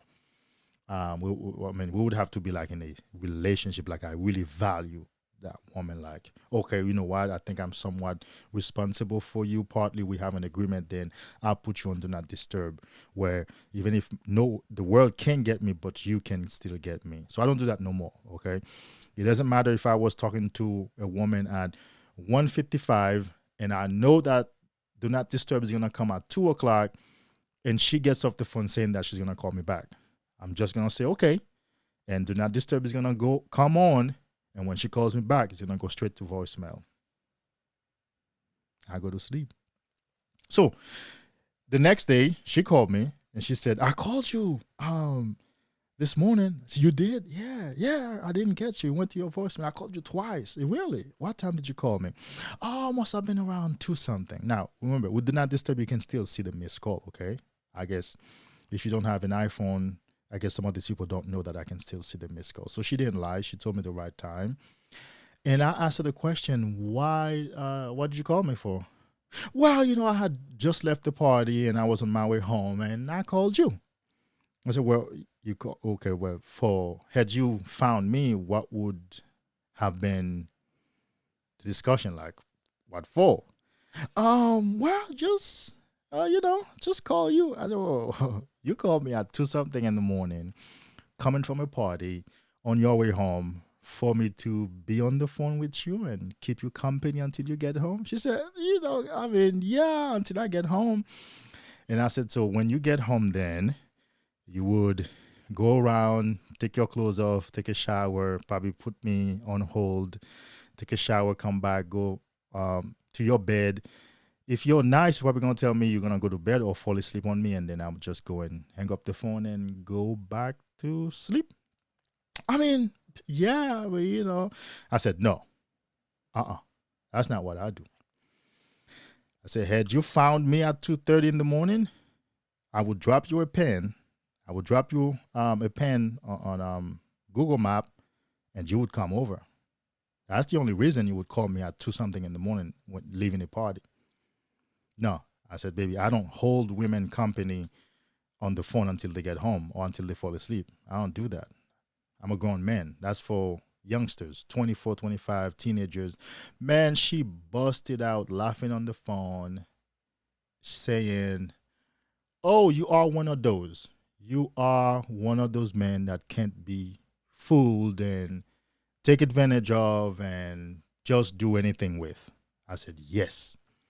I said, next time you go out, it's okay to call me past certain time, but you're coming over. Oh, well, so why would I come over for? To get fucked. I said, that's the truth. There's nothing else. So there's nothing else for you, baby, to call me at 2 something in the morning, leaving a party for. Nothing else. To slide through and get some dick. There's nothing else.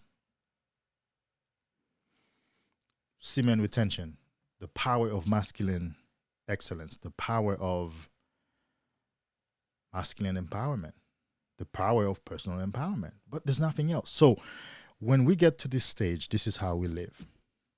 I mean, why am I going to be on the phone with you for? I don't do what I used to do no more. Man, stay on the phone until a chick falls asleep on the phone, okay? And I'm like, hello? Hello? Are you there? Are you there? I think you fall asleep. Hey, hello. Well, I'm going to stay here for 5 more minutes. Hopefully, maybe you wake up. Sometimes she did wake up and like, oh my God, hello, are you still on the phone? Oh my God, I fell asleep. I'm so sorry. Okay, I'm going to sleep. Oh God, please forgive me. Please forgive me for those simp days. Please, I am asking for forgiveness for those days in which I did not value myself. I thought I was being a good man. Please forgive me. And forgive those men, whether on the live right now or somewhere in the world who will be watching this video on the replay. Forgive them also for their simp days, whether current or in the past, when they thought that they were being good men, but really they were just putting themselves down and being taken advantage of. In the name of the kings, I pray. Don't worry about that part, so don't correct me religiously. But let's go to the comments. Let me see how far I can go. I can dig it straight up to the point. There we go. I'm gonna go one by one. I hear you. The post not shame is the worst. Absolutely. Yeah. I mean, imagine being weak for a chick. Imagine loving a chick. Imagine being in love. Every time you bust a nut, after when you're in love with a woman, you get much. I mean, you get weaker, and she loves that game. She loves the game of you being in love and being obsessed with her to the point where she's not ready for you to break up. The day that you break up with that woman, she's messed up too. She will be messed up too. That's another topic. But yeah, let's go down the list. Induced comics. Semen retention is one of the strongest energies in the world when you think about it. Absolutely. I mean, yeah. Yeah. Of course, yeah. Hmm. Bro, man, where do we begin? Or should we even begin at all? Because we have talked about this in length all over the place. Not only just me, all the other guys practicing it.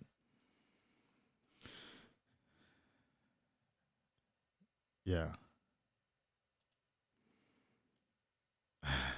Somebody says this is torture. Um, I don't know what you're referring to. Elite Moon.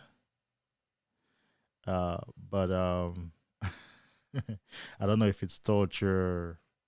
While when I was saying the way women, at least the way we used to behave with women, if you're still there, perhaps yeah, it is. That is a torture. It's self torture.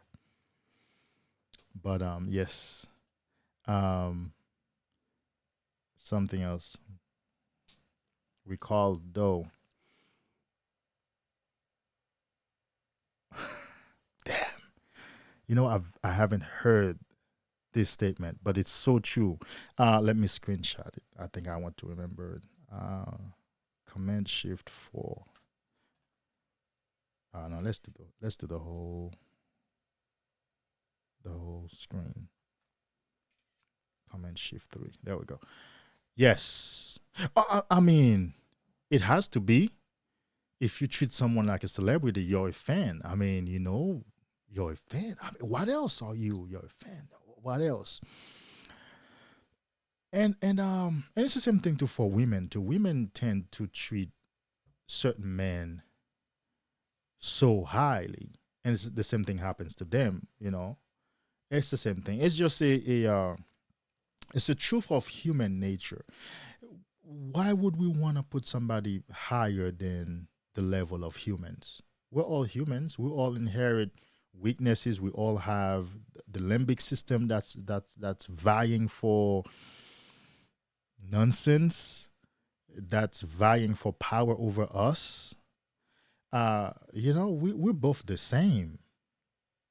But it all started with the Renaissance, with Romanticism. When those guys created Romanticism, I want you to know that the romantic world that we know today has not always been like that. And that's one of the things that set me free too. When I went back to history and studied the Renaissance and Romanticism, I realized, whoa, wait a minute.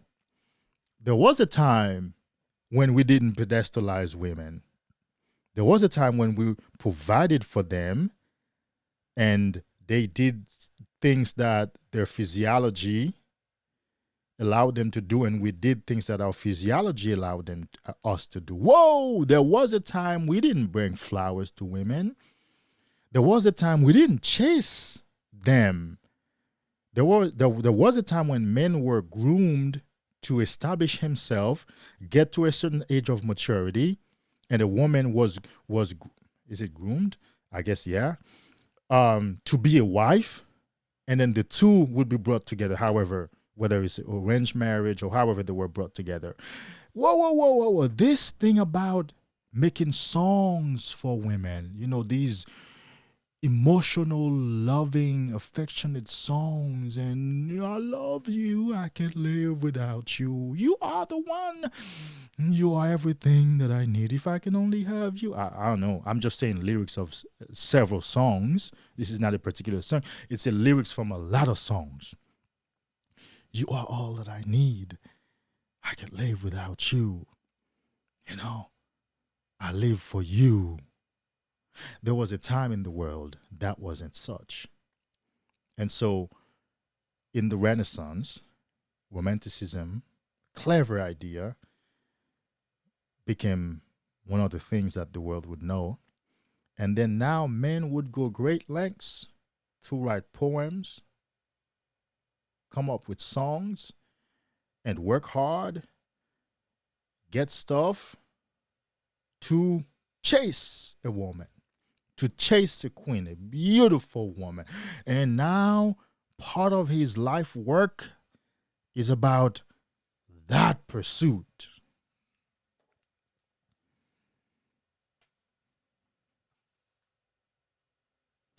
Have you, any of you have read the book Practical Female Psychology by those two guys? You know, one of the first things the guys said, actually in the preface of the book, they said, oh, three of them. They said when we met as them, the trio, when they met, they quickly understood that they were winning with women while the majority of men were losing. And they understood the major difference between them and the rest of men was that they themselves, the authors of the book, of the Practical Female Psychology book, they themselves see women, as the other human in the human being world. They don't pedestalize them, they don't put them down, they don't conflate them, they don't blow them up, they don't reduce them, they just see them as another human being. And that's what has given them all their success with women. So when they see a woman that would be considered as a bad chick, that means she has curves and she's beautiful, they just see a woman. My friend, every man who has taken on this new perspective, all of a sudden their relationship has changed with women. And I'm one of them. When I see a woman, whether she has no ass or she has plenty, or whether she's, her skin, whatever, she's just a woman. That makes a huge difference. I don't blow her up. I don't take away from anything from her either. I just leave her the way she is. Do you know what I used to think? A married woman, for example. She's married, but she's kind of, I think she's flirting with me. No, she would never cheat. She would never do that. She's married. Oh, anyway, you know what? But now, knowing that she's a woman, if she's flirting with me, she wants to do something with me, although she's married. She's a woman. She's flirting with me. I forget completely about this moral standard that she may have because she's married. That was my own fucking illusion. Because as we know, we get sadly disappointed when the woman doesn't live to that illusory idea that we have of her. It's an illusion we have because she's just a human being. She's going to do it. She's going to lie. She's going to cheat. She can't keep up the pedestal. So it's our own illusion that we have to awaken from. That's what it is. It's our own illusion that we have to wake up from. That's all it is, really. I'm not mad at anybody. I don't think any man who has awakened, where there is the red pill rage, there is the rage. The rage is going to last for a minute. But once you've gone over that, and then it's been a long time, you're just happy to be free. You're just happy to know what you know now. You're not mad at anybody. But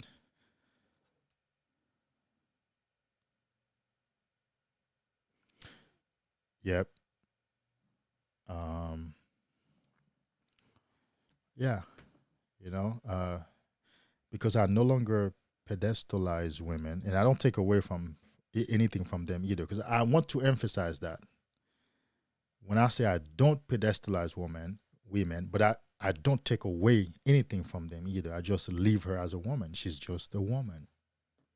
That's what it is. I just leave. She's just another human being. So I leave her with everything. So I don't take away from her dignity, her rights, her anything. She's a human being with full dignity and everything. That's how we leave it. It's a better interaction. All right, fellas, what you saying in the chat? Somebody's guilty. Yeah, keeping it real, keeping it 100, bro. Keeping it in the buck. I'm telling you, this is truth. This is truth. This is truth. These things have set me free, and they have set many, many, many, many, many men free. And to the degree that you adapt them, to the degree that you will be free yourself. To that degree, for example, right? So, dealing with several women. I'm not saying that I'm sleeping with several women, because, well, at least that's not where I am right now.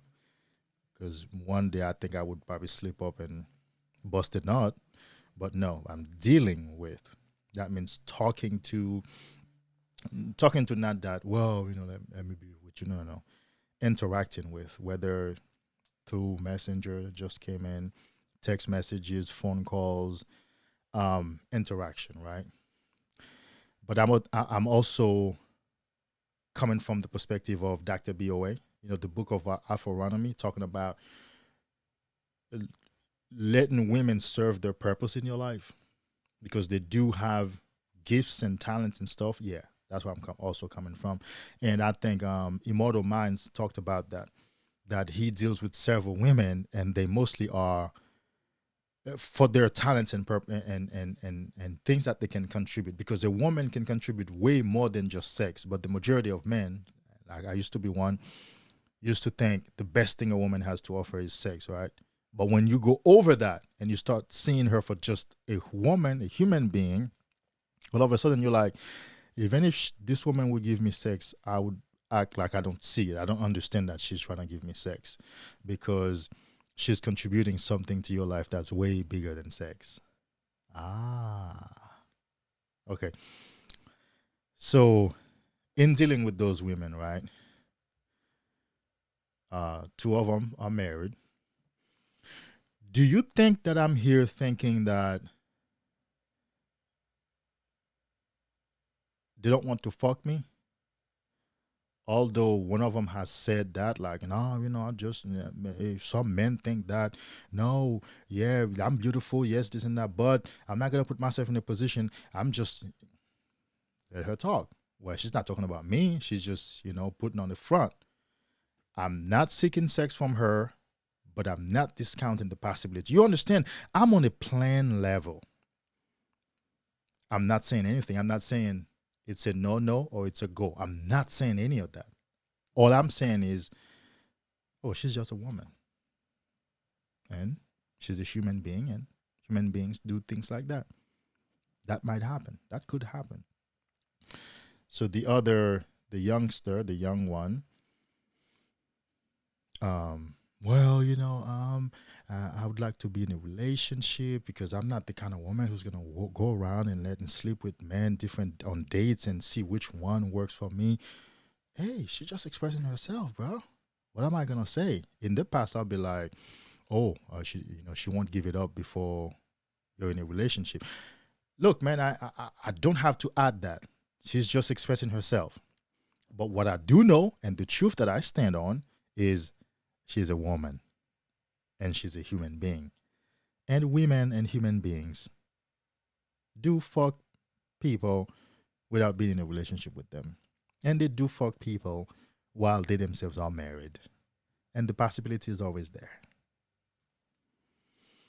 Do you see how free I am? Do you see how free that makes me? I'm not caught up in the illusion. I'm not caught up in the perception. I'm not caught up. I'm not discounting anything, and I'm not adding anything either. That's where we want to get. All right, fellas.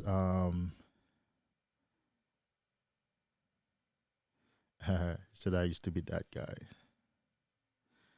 Somebody says, I'm guilty of the staying on the phone till she falls asleep. Never again.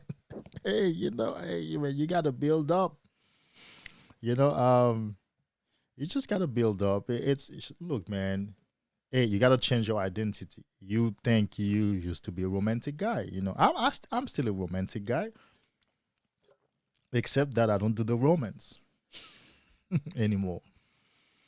But hey, give me a few more likes, guys. If you haven't liked the video, just give it a few likes. But I'm still looking for pledges. I'm taking pledges and commitments to No Nut November. That's the primary focus of this live. Is I just want a few brothers to say, yes, man, I'm coming on this no nut November. And to the third power, no, and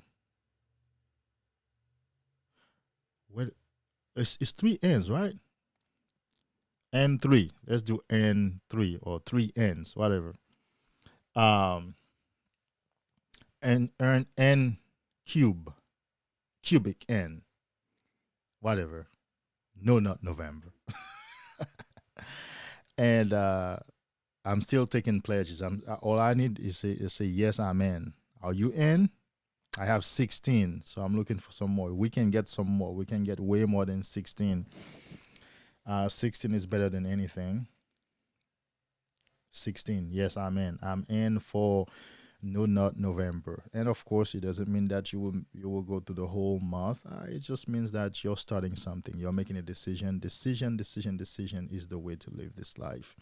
You never know. You might last the whole month. Some of you who've been on semen retention as a lifestyle, it will be easy for you. You just keep going. And some of you are just coming into this. It probably will give you a good understanding of why you should make it a lifestyle. And have that juice, baby. Have that staying power. Have that presence. Have that magnetism. Have that effortless manifestation. Clear the bullshit. Become that solid, grounded, stoic man. That even you yourself respect yourself. You glance into the mirror, you're like, I respect you, bro. I have a lot of respect for you, and a lot of love too. That's how you will see yourself. That's how you will treat yourself. So, yo, man.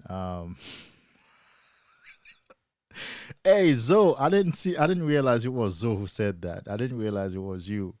Hey, we gotta talk, man. You need to hit me up, bro. You need to hit me up. So I can help clarify some things for you, bro.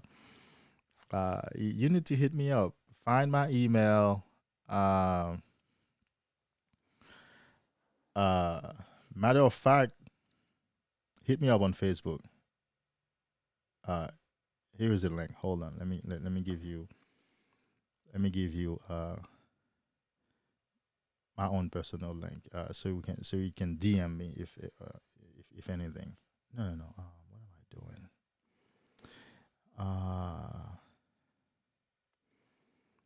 Yeah, because you can't afford continuing staying on the phone till they fall asleep. Because no, they gotta slide through, and you're not going over. If she's on the road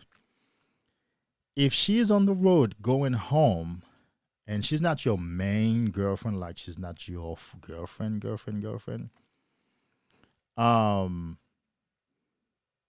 man, she's not calling you so you can keep her company until she gets home. Nah, man. Nah. She's coming over because, like I told that young broad, you have alcohol in your system. You were dancing. You had some fun.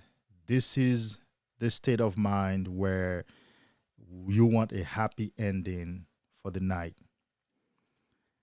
And let's not lie to ourselves. This is what it is. You want a happy ending for the night. You come through, take a shower, I get you that happy ending, and you continue your journey. You go home. Then I can be on the phone with you until you get home. But before that or until then, nah, we don't do that. We don't do that. Okay, so if you want, bro, here is hit me up on Facebook. Whoa, wait a minute. No, that's not correct. That's not right.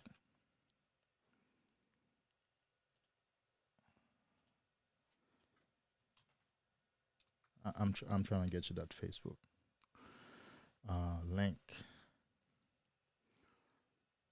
but that's not what we do. We are on this journey of masculine excellence. We are on this journey of self-love. We are on this journey of building ourselves up.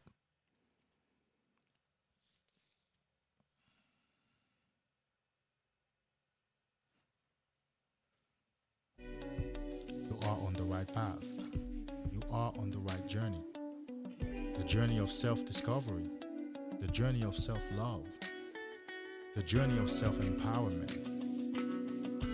Stay on this journey. Man, it takes so long for that thing to load up. To get, all right, cool. To get that link.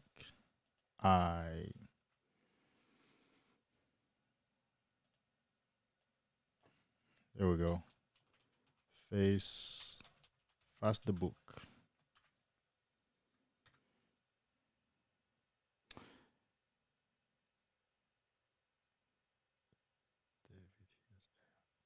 Okay. Yeah, so who said something? Zoe King, sure.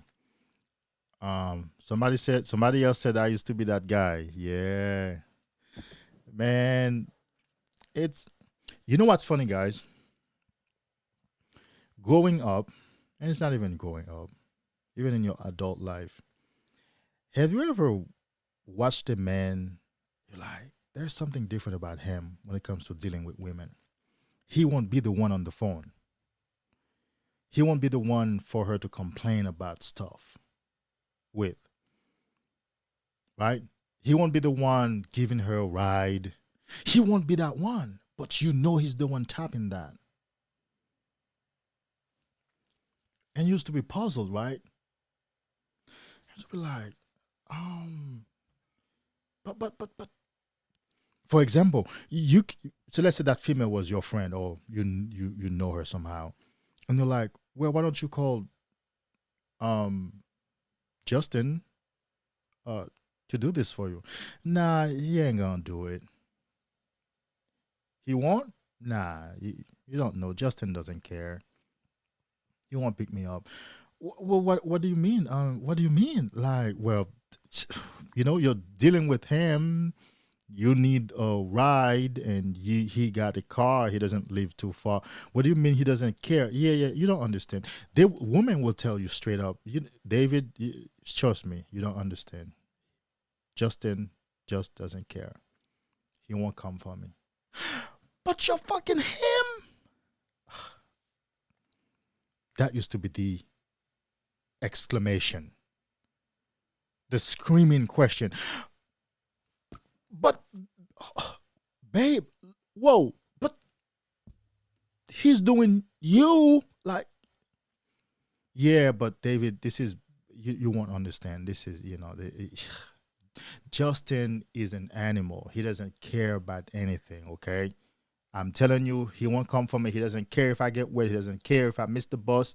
He doesn't care if I run late for work and get fired. Well, is he mad at you? No. But and you put your hands, you try to pull your hair because it's like, it makes no sense. Because that's who you with. That's who's doing you. Yeah. That kind of guy. The cold guy, as Steph is cold. That guy, the cold guys get the coochie. They get the treatment. But he doesn't care. I know a particular situation, very close to home situation, woman that I dealt with. And she used to always, listen carefully, man. She used to always tell me, he doesn't care, babe. Well, I guess she was my girlfriend. And she had 2 children with that said man. You don't understand, babe. I think people don't understand that this man doesn't care. But guess what? The girlfriend, well, who was my girlfriend, you could tell she was still obsessed with him. You could tell she still wanted him back. And in fact, previous relationship she had been after she broke up with that said don't care man, she left the relationship and went back to that man who doesn't care. Guess what relationship she left and went back to that man? You guessed it. I was with her.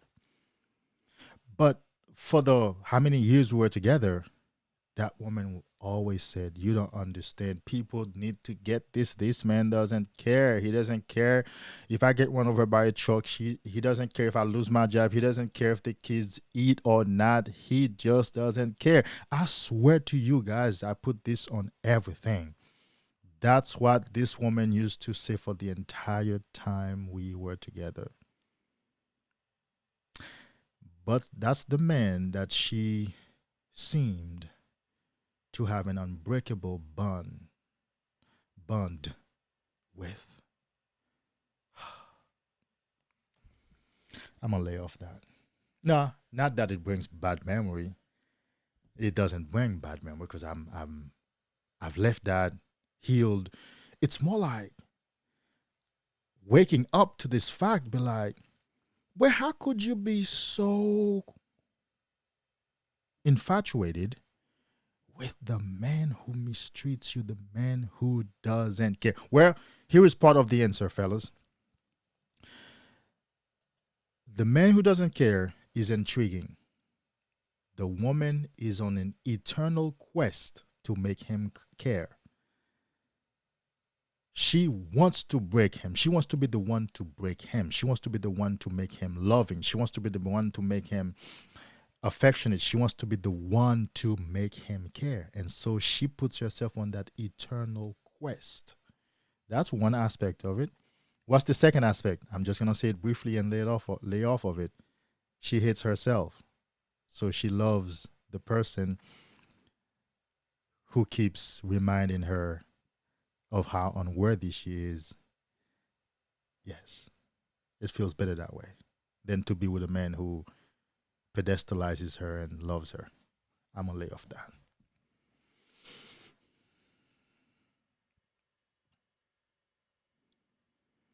Indeed, fellas, I think it's time for me to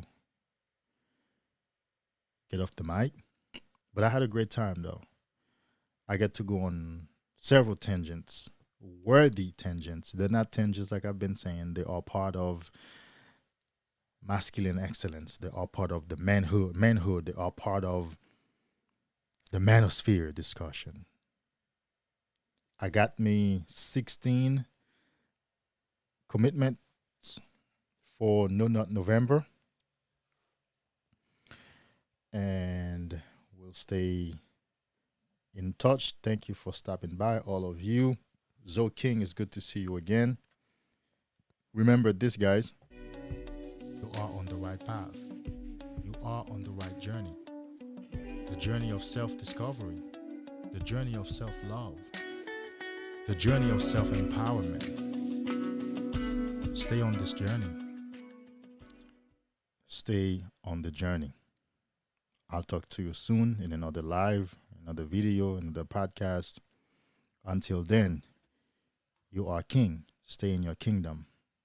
Namaste. You are on the right path. You are on the right journey. The journey of self-discovery. The journey of self-love. The journey of self-empowerment. Stay on this journey.